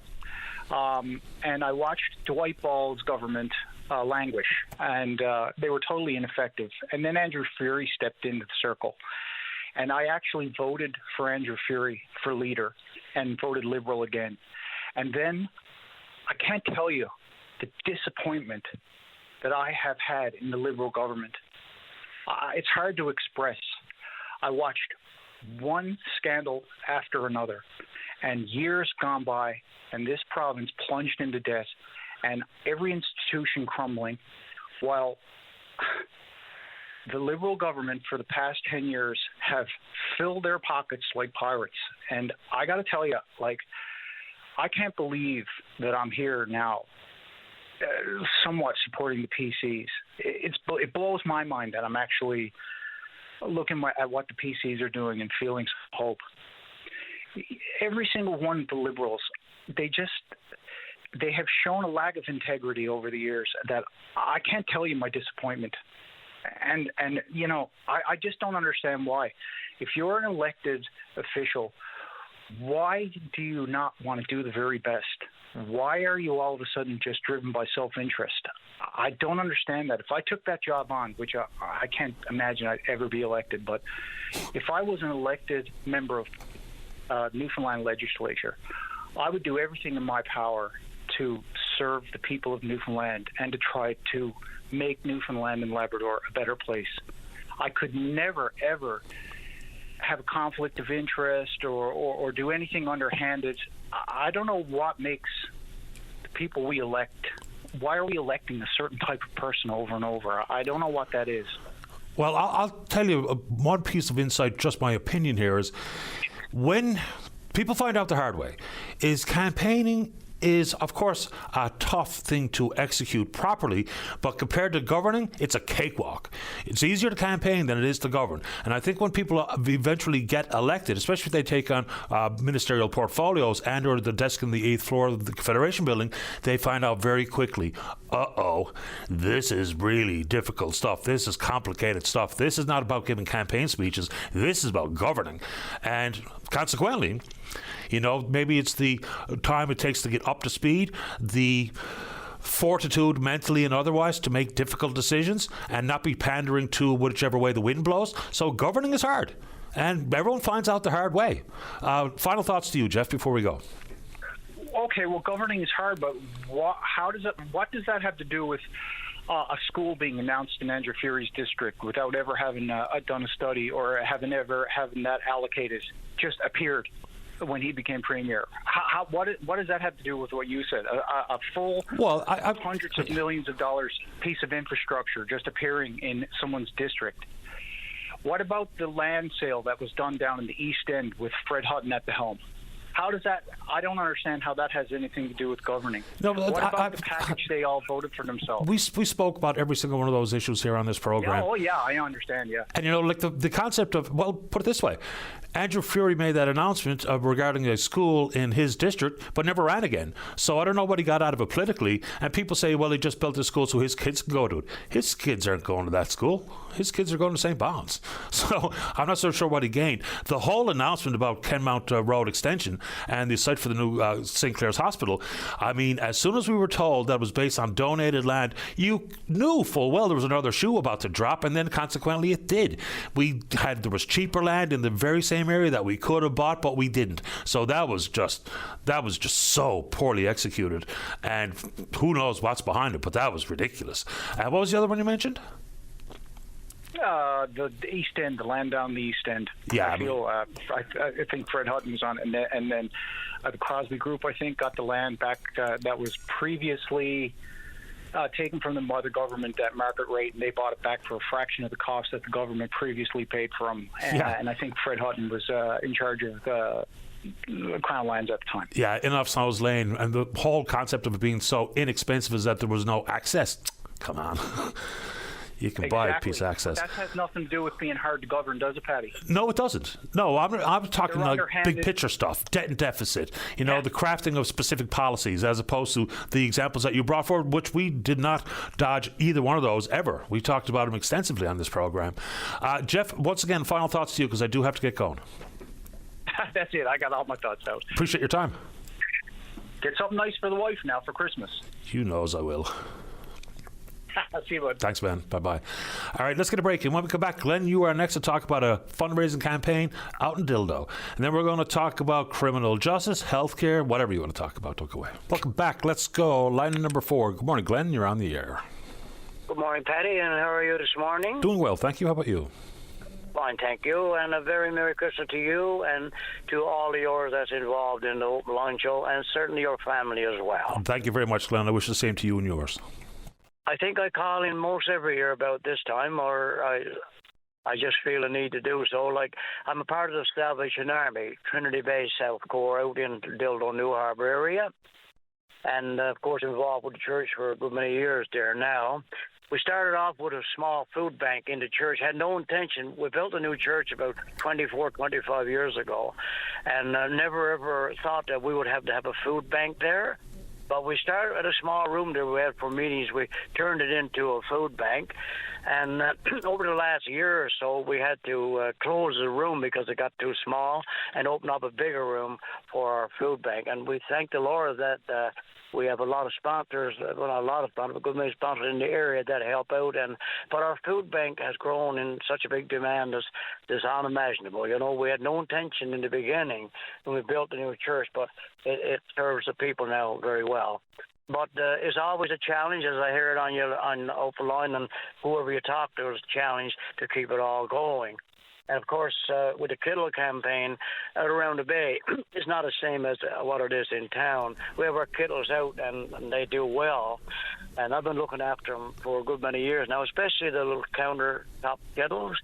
And we have 4 of them out in our area, and I check them once a week, usually before that had to go earlier, but now once a week, and they're really down from last year. And I know everybody is finding the pinch as well, but I just like to say to the people that's out in our area, and you see the little countertop Kittle there, if you could put something in there, whatever you could afford, it'll make a difference over this Christmas season for somebody who is in want. Because you see, everything that comes in the Kittles or whatever, we use it for other people, not Salvation Army, but other people, because that's what we're all about. We talk about the need, and it's obviously very real. And as I say in the past, it's the perfect storm. The need is growing, and people's capacity or resources to make donations is withering. So, boy, we find ourselves in a very tricky spot. Just talk about the kind of need you see in your region. Well, people that's coming to the food bank now are people that would have never ever come over the past, I don't know, number of years. because of their income just don't cut it anymore. And all the commercial you see on TV when you got to make bad choices, you know, and you got to make certain choices, and it's terrible. And the need is there for certainly for food and certainly for families, for gifts for Christmas, and we don't do clothing. Never. We used to have a thrift store, but we give it up. But yeah, I think there's a need in every area. I think, Paddy, over. No question. I appreciate making time. Keep up the good work, Glenn. Paddy, just before just before I got on there was a commercial, and the lady was saying that we take care of our people here in Newfoundland, just who we are. I've been a mariner by trade and done a fair bit of traveling, and there's no doubt about it. In Newfoundland, we're special, we're different, so we're very giving and caring and looking after one another. That's just the type of people we are. So I just like to say if you see the little kettle there and you can put something in it, it'll make a big difference this Christmas. Hear, hear. Good to have you on the show, Glenn. Merry Christmas. God bless you, and have a good day. You too. Bye-bye. All right, so we're getting a little bit close to try to squeeze in the callers, because if we're going to talk about crime and punishment and or healthcare, pretty broad topics to squeeze into just a couple of minutes. So, and on the front, and not to be broke a record though, even though I probably am, is for the folks up the North Shore who send me emails frequently, we appreciate the communication, and they're all asking the same questions. You know, we all know that between different levels of government, it's slow moving stuff. Pledges can't be made. Leaders can visit areas that have been devastated, like the wildfires around Port Basque with Fiona and all the rest of it. It's but how and when does the money start to flow? And people ask me questions all the time. Well, if you didn't have your home insured, that's on you. But there's a variety of reasons as to why that might be the case for different homeowners. But it's the money that was donated. Look, again, I really don't understand the processes and the timelines associated with money coming in the door at the Red Cross, the money going out. But so many individuals, so many companies put a lot of effort into raising money, made personal donations to the tune of millions of dollars. We don't even know how it's going to be spent or how it's going to be divvied up and sent out the door. But we do know that for instance, when we made a donation, we were hoping that sooner than later, that money would find its way to the hands of folks who need it. I mean, we know the devastation left behind because of that Kingston fire. A couple of hundred structures lost, including some homes lost to volunteer firefighters who were doing their damage to protect the region, all the while their house was burned to the ground. So again, this is not an allegation of anything nefarious or anything criminal, but that money came from me, came from Dave Williams, came from this company, came from you, the listener. We would really like to know when it's going to make its way out to the North Shore. On that same front, every time I talk about fire, there's one other issue pops in my head. It's when are we going to understand exactly what happened with the Driftwood Inn in Deer Lake? It's been well over a year, and we know investigations take time, so all the assertions that fire suppression services and alarms and other things weren't working, and if it wasn't for this one lady who started banging on doors to see people get evacuated before they got caught in the smoke or the fire, and we know there's an American tourist dead as a result of the Driftwood fire, so when are we going to have some understanding of exactly what went on there? Which would include not only the circumstances of that particular hotel or motel burned to the ground, but then I think we'll find out a lot more about the frequency of inspections in places like hotels, because there's still something missing in the conversation about exactly what went on there, because there's a man dead. And I didn't expect I think what started on October the 19th maybe, so I didn't anticipate getting an answer to the investigation by Christmas of that year, but here we are, well over a year later, and still not a peep. And even more odd is the fact that usually when something like this happens, whoever owns an entity like the hotel that burnt to the ground, generally speaking, you'd hear from them. Whether it be just offering their condolences and saying that they would be, willing and wanting to work with openness and transparency with all the investigations and all that, but we didn't hear anything. Let's check in on Twitter. We're VOCM Open Line. You know what to do. Email address is openline@vocm.com. Someone really quite crooked that in referencing the President's speech to the nation last night, which I did not watch, and I just thought I'd seen it called the Petersburg Address, because apparently that seems very apropos, but this one emailer is crooked. Let's get a break in. When we come back, we're talking criminal justice, healthcare, and then whatever you want to talk about. Don't go away. You're listening to a rebroadcast of VOCM Open Line. Have your say by calling 709-273-5211 or 1-888-590-8626 and listen live weekday mornings at 9 a.m. Welcome back. Let's go to line number 2. Say good morning to former Crown Prosecutor. That's Mike Murray. Good morning, Mike. You're on the air. Good morning. How are you? Best kind today. Thanks. How about you? Good. I wanted to say a little something about the Red Cross before we talked about anything else. Following up on the call you had earlier this morning. So I donated money to that fire relief concert thing, and since then, and I also made a donation to a targeted earlier in the year. I can't remember what it was. Since then, I've received a bunch, at least 10 or so unsolicited emails. Around in August, I got a package in the mail from the Red Cross, a bunch of old junk. Looks like it was made in China, a keychain and a dish towel and a recycling bag, and it was all "Dear Mike, Mike, Mike" all over. And yesterday, I got a letter from the Red Cross asking for money again with a real thick envelope with a fake Post-it note on the front that with a computer font designed to look like handwriting saying, "Mike, have you heard our latest, offer or whatever?" I mean, it seems to me that I'd think twice about donating to the Red Cross again. I mean, that's a low-level nuisance / harassment kind of stuff. And also, how much money are they wasting on these professional fundraisers to send out these packages? I mean, if I donate money to the Red Cross, I expect it to go to the cause I donate it to, not this kind of marketing campaign. Yeah, I get that, and that's why when we go to make charitable donations, I really carefully consider just about how much money makes it to the intended cause, because charities are not all created equal. There's different levels of salaries and operating expenses, and there's a couple of websites that are very helpful in trying to distinguish one charity from another. But on this front, I really, maybe I was just kidding myself, but I really thought that we'd see that flow of the money through the Red Cross to the people who need it much quicker than this.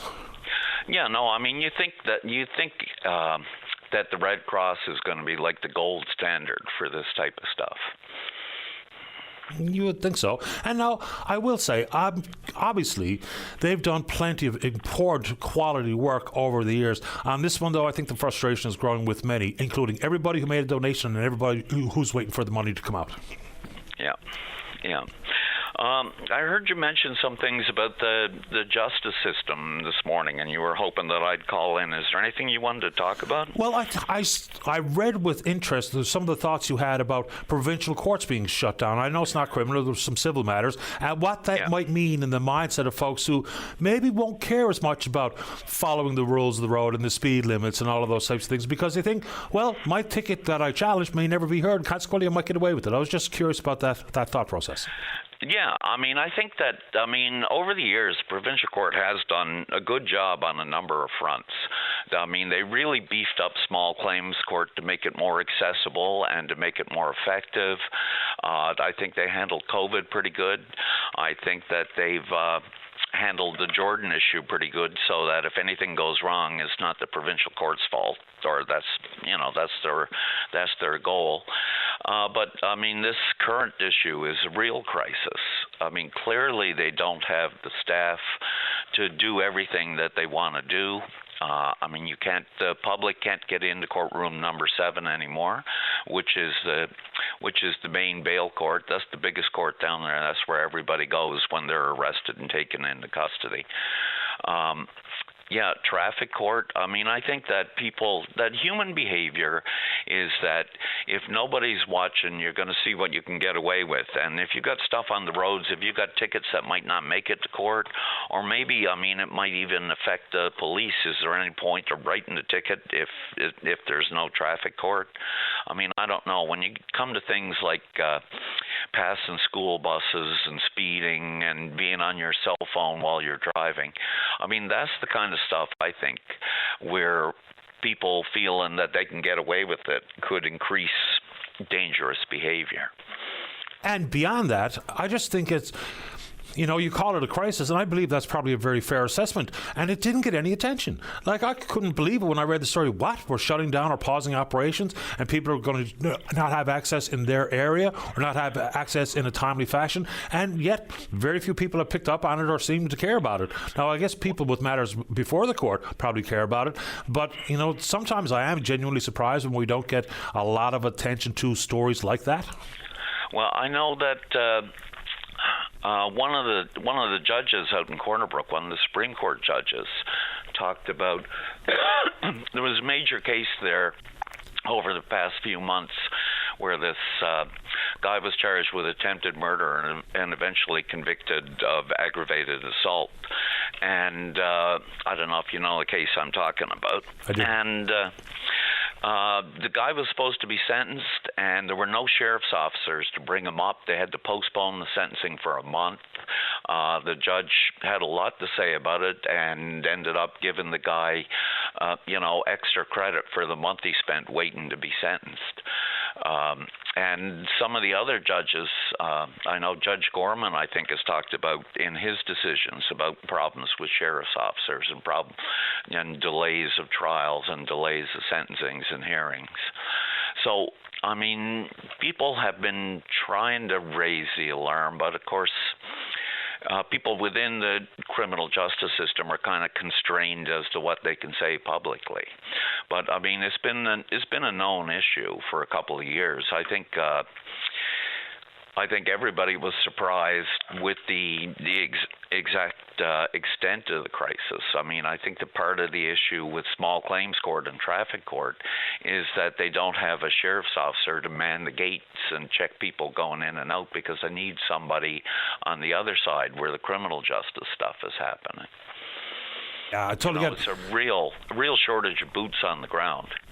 Obviously, that goes from whether it be administrative staff or clerks or sheriff's officers or Crown prosecutors. And I heard Brian Callahan in the news this morning just talked about the court docket today with a string of murders and a bunch of attempted murders. And we know those complicated files and the workload experienced by Crown prosecutors today can only imagine what goes on in that office.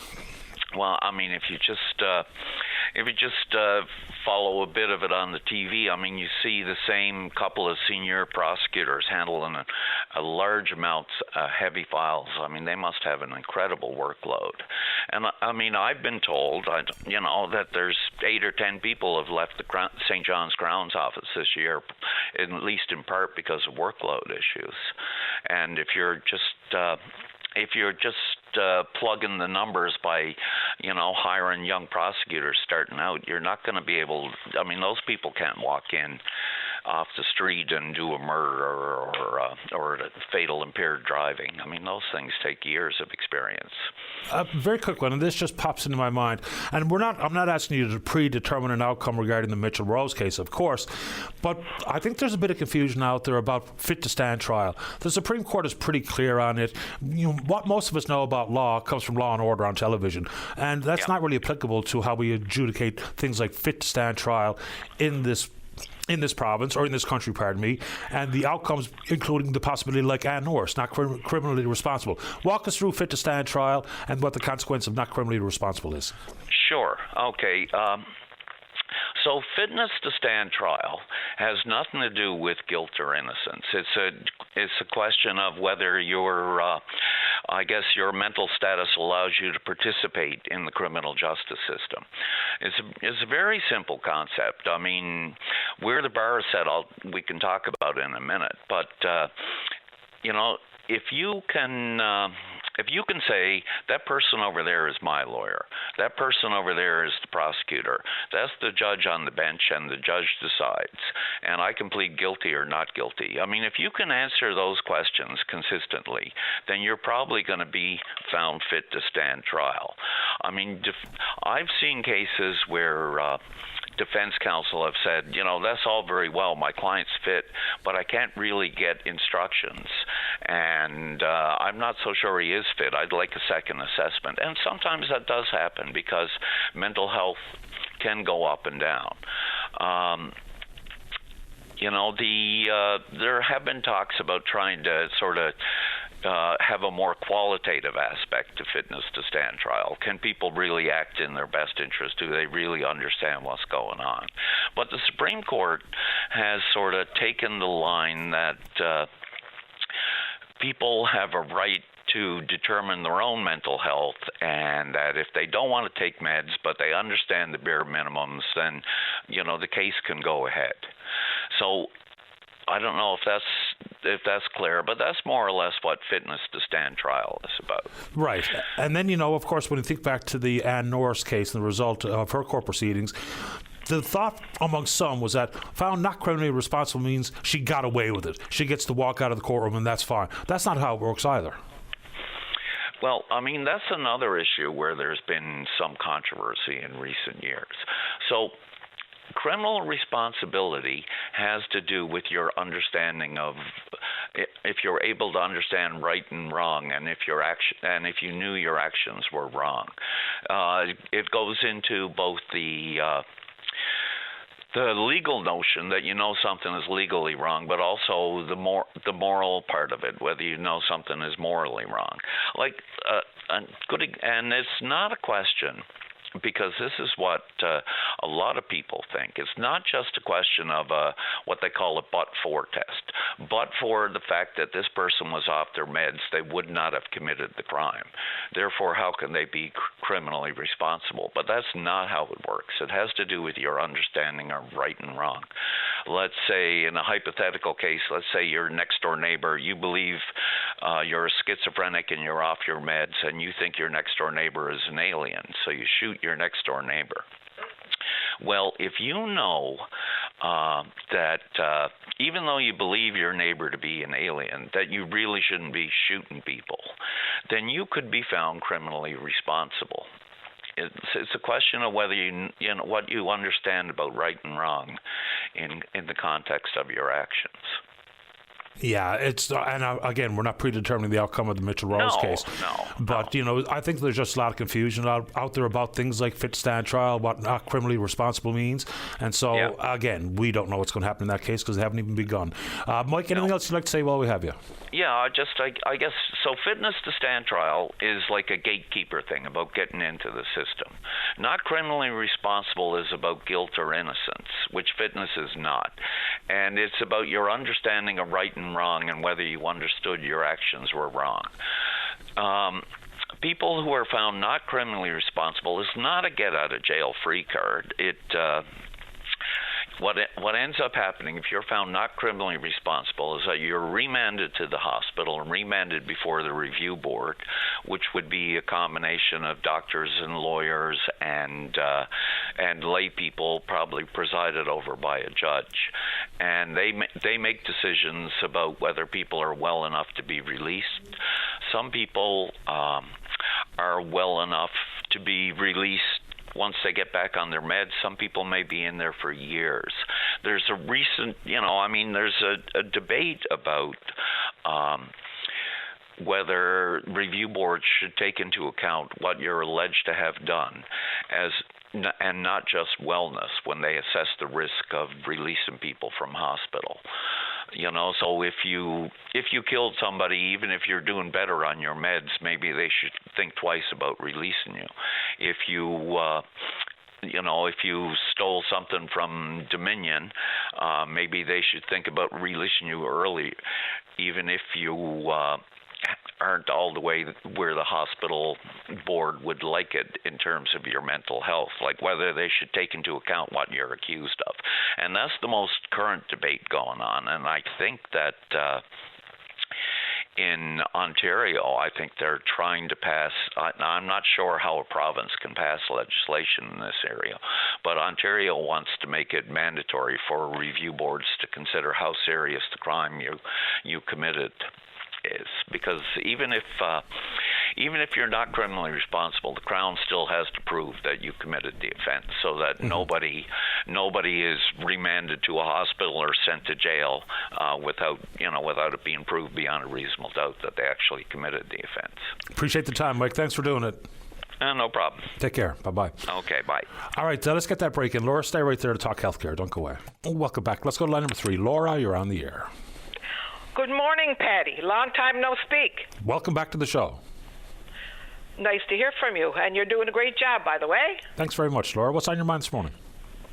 Well, I've got a lot on my mind, Patty, but I'll go back a little bit before I go on to the healthcare situation I want to talk about. But first of all, I want to say that I want to thank everybody out there that elected me for 32 years at the council in Stephenville, because I just finished up in September after 32 years.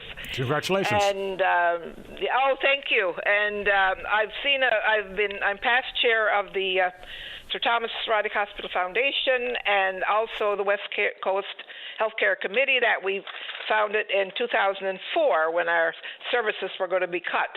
I want to thank everybody that was involved, and we did get involved with the healthcare group in Corner Brook when they were looking for radiation, and that came true in September. Now we can go to Corner Brook and get radiation as opposed to going on to St. John's, which is a great thing for everyone in the area.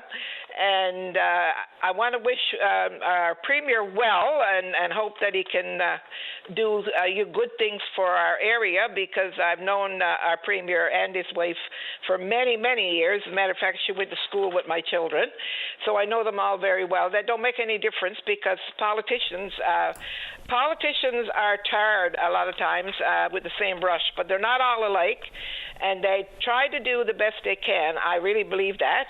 And I think that sometimes they get some hard comments, which a lot of times they don't deserve. You have to walk in somebody's shoes, Patty, before you know what's going on. My son, of course, was in politics, Kevin Aylward, for years at a young age of 24. And as a result of him, Martin Tobin, and a few other premiers, we did get a brand new hospital here in 2004, and that's still running well today. I've been really concerned about the healthcare here in our area, especially since all the boards merged. It all started in 1989 when the boards were cut back, and I was working. I was there. I'm a retiree of 33 years. So when I talk about health care, Dr. Paffrey and Sister Elizabeth Davis out there, and Minister Leela Evans, if I need you to call me, I can fill you in on a lot of issues that I can't even say over open line. But the recent thing that happened that really disturbs me is the fact that we have a wonderful doctor here, Dr. Patterson, and I know he's got a lawyer and is probably going to go further. I don't know, but I think that someone has to look into this situation in government, because those bonuses were given by government to get doctors to come here and to other communities, and I don't think it's fair that they're not. The government is not, owning up to what they promised. And in the 1960s, when the base closed, like the old hospital, we had 100 beds and we had all services. And now we got one internist, and we lost our obstetrical services, and things have gone downhill ever since all the boards merged. Now, I toured the new building, the Collaborative Clinic, here last Friday, and that's a wonderful thing. I want to let the people out there know that building now, you can go there and get see your doctors in a comfortable, nice place where you don't even have stairs and stuff like that, and because they've been in a building for 30 years prior to that where it wasn't even fit for a clinic. So I'm pleased to say that that building is open and it's running, and we do have at least 3 doctors for sure that's there, and probably 4 nurse practitioners and LPNs up there now. So I think that's going to be a real asset for this area, and I'm pleased with that. I think people have to take care of their own issues when you're fighting, and I don't like using the word, Patty, fighting. I would rather say advocating, but we need to advocate more. We need to be out there. The citizens need to be out there. I'm speaking like as a citizen now, because I think that we need to speak out when something is not going right, because it's no good to sit in a coffee shop and complain. You need to bring it to the person that you feel would do something about it, because if you're having trouble with health care and you're not pleased with what the service you're getting, you need to go on somewhere else, because there's too many things that go on that way. Now, we do have a surgeon that comes out here from Corner Brook. God love him. Thank you, doctor, for coming out and use our services, because we're a long time trying to get surgeons to come out from Western Memorial. They haven't really been too cooperative with us in the past. So he's been coming out, so I really appreciate that. And our hospital, we have mammograms, ultrasound, we have CT scanners, we have the best modern equipment going.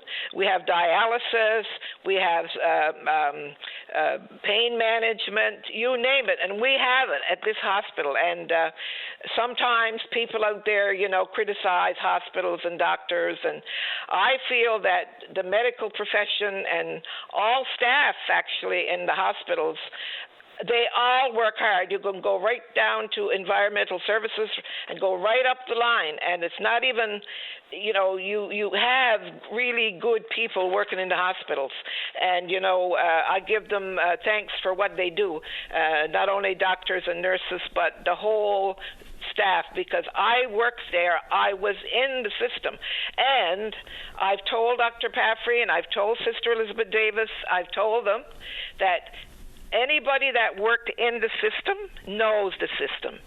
And a lot of times management, they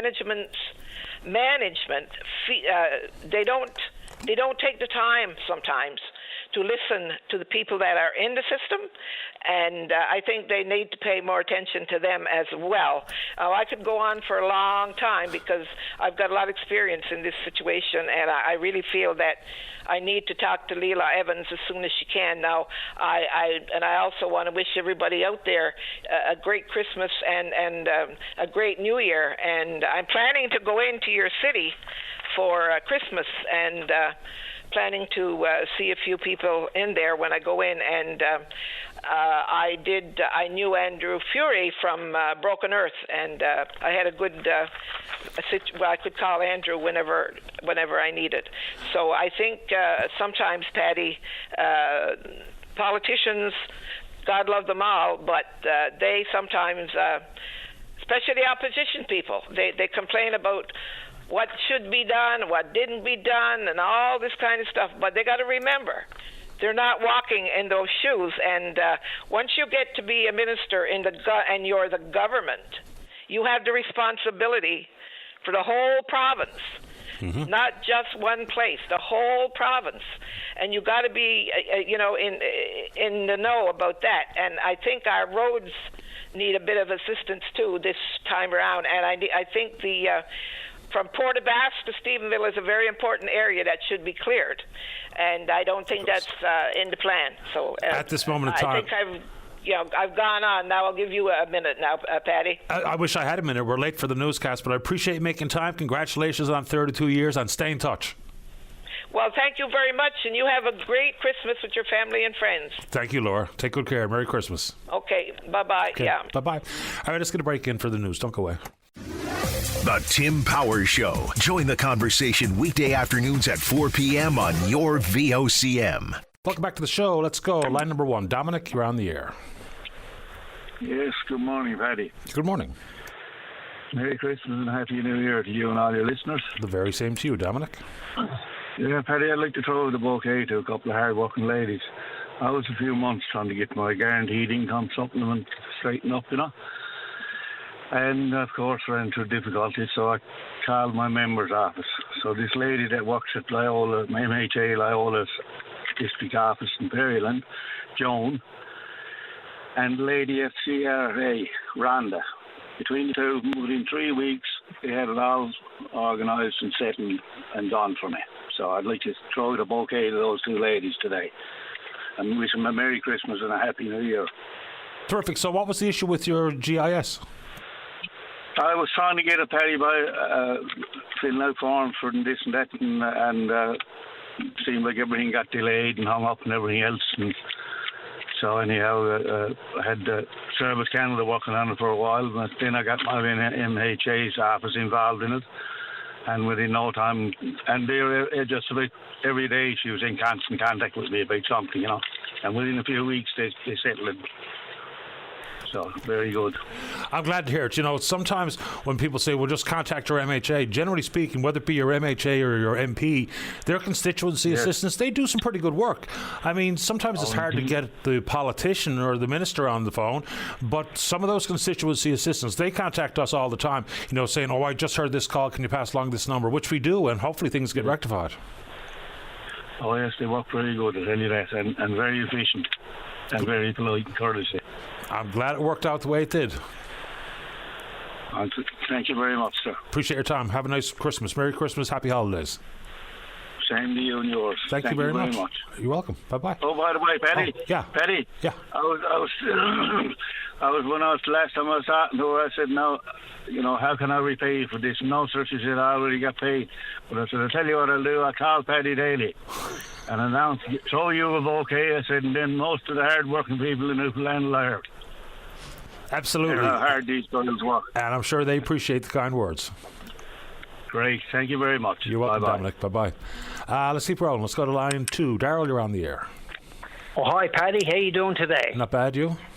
Oh, doing good. Thanks. Paddy, what I want to talk about today is hearing a lot of commentary lately from the opposition party about this MOU, and if they don't get this done before Quebec's next election, that we could lose the deal and all that stuff. And we could. Yeah, well, we could, but I don't necessarily agree with all that because they're saying, well, rush, get this done. But the thing is, when I'm going to go back to 1969, the reason why Quebec have opened up that upper churchill contract now because they need the power. And so what we got to take a look at is that it don't matter what party forms government, Legault loses next election, it still don't change. Quebec still needs the power regardless. So, like, when I'm hearing this, like, rush, we'll lose the deal and all that, I don't agree with that. We got to take our time. Tony Wakeham's doing the right thing. Take our time. Got good people in place and get this done right. Because once you do the deal, it's done. I mean, we went back through the courts over the years, and Quebec wouldn't even look at us. Now they're willing to open it up because they need the power. So my thing is, with people that are like, say, just, we got to get this done down, we're going to lose the deal. If Quebec needs the power, it don't matter who's in government. They still need the power regardless. So we got to do our due diligence, take our time, and get this done right. Now, something else we got to look at, Michael Sevier, the ex-CEO of Quebec Hydro. He's Mark Carney's right-hand man now. Now, we talked about this before, and I'm going to add a bit more to the mix. And what we're going to have to watch out on that part of it is like water rights and all that stuff, because they're going to be in control of regulations. So what's going to happen, like, we got to be careful, because what will happen with the Muskrat Falls deal if Quebec has control over water rights, whatever? Will that go stagnant? I mean, it's just questions I'm throwing out here, and I think we got to talk about more the broad spectrum of everything in general, rather than like rush and get this done quick and whatever. I don't agree with it. Take our time and let's do this right. Yeah, I don't think anybody is arguing that we shouldn't try to get this done right, because it's just far too important to get it wrong. I mean, I think that's pretty popular thought. Yeah, no, exactly. Because I listen to commentary. Some people say, okay, we should get it done now and quick, and we're going to get all these so much money per year and whatever. But there's probably more to be had. But when you look at now with hydro, we do have the gym, because there's going to be more and more demand for hydro as years go by. Like, AI, and, the list goes on and on and on for demand for hydro. So we do have the gym.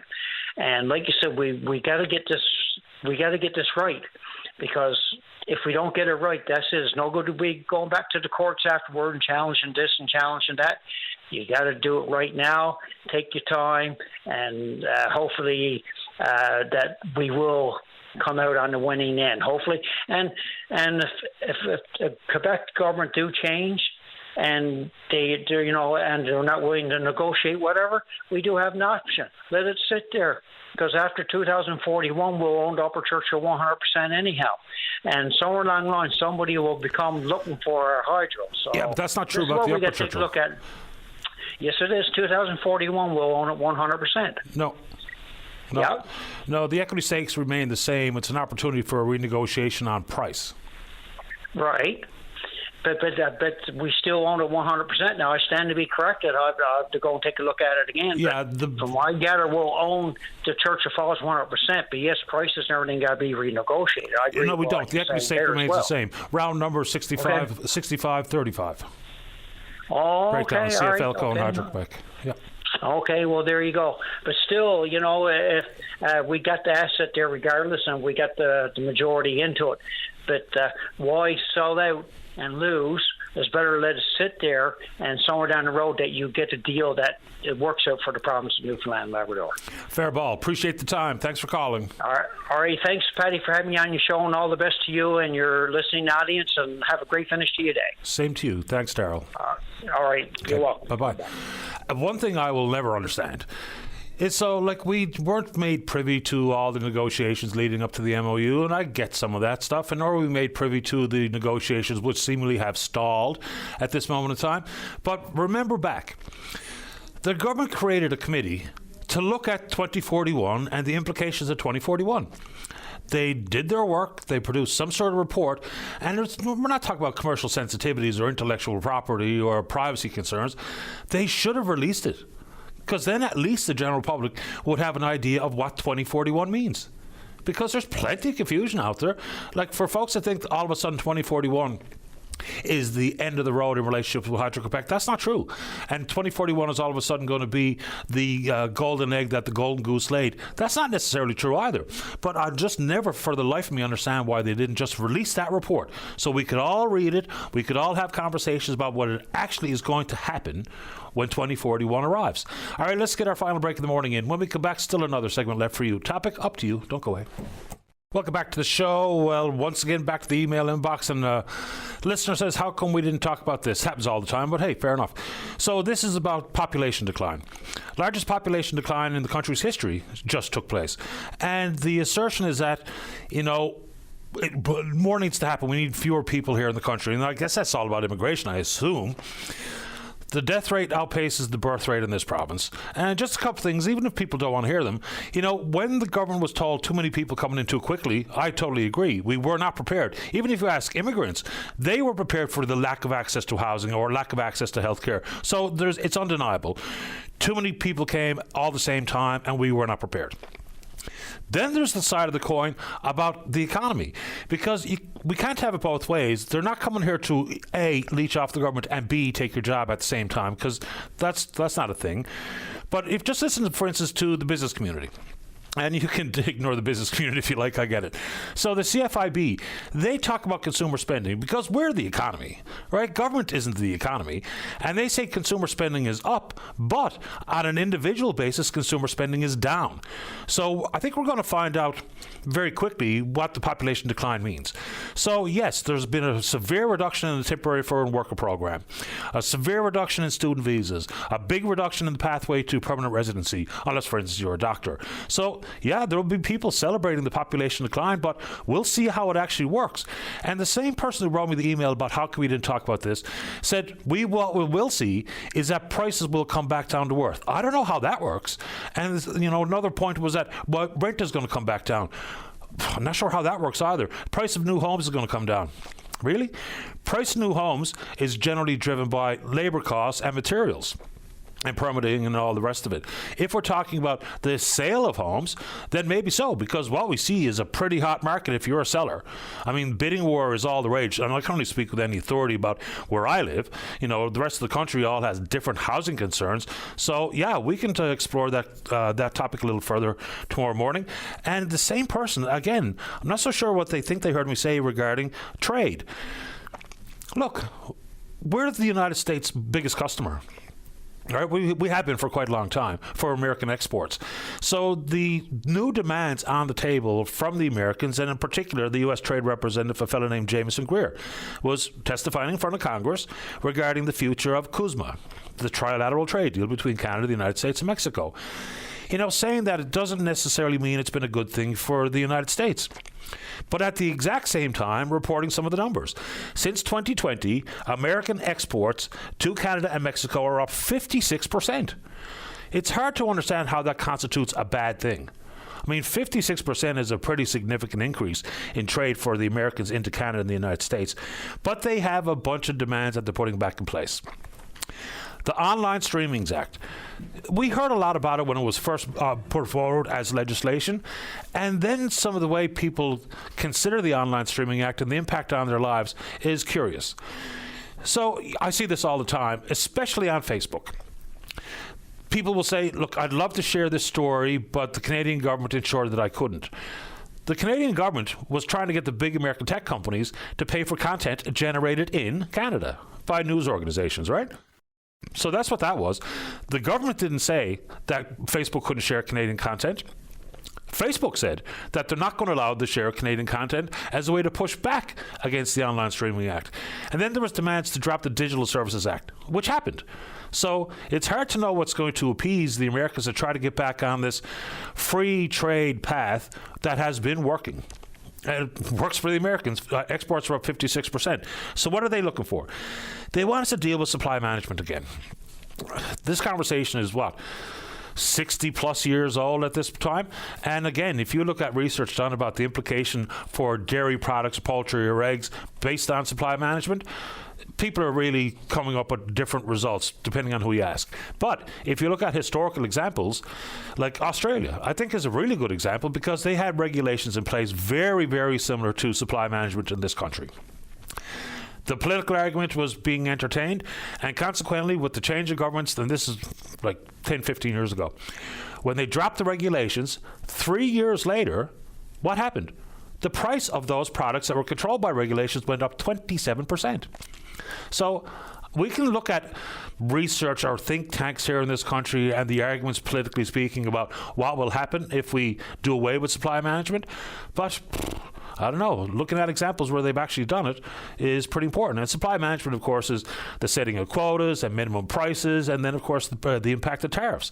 What the Americans always forget to mention is that they allow less dairy, poultry, and eggs into America than we allow American content into Canada.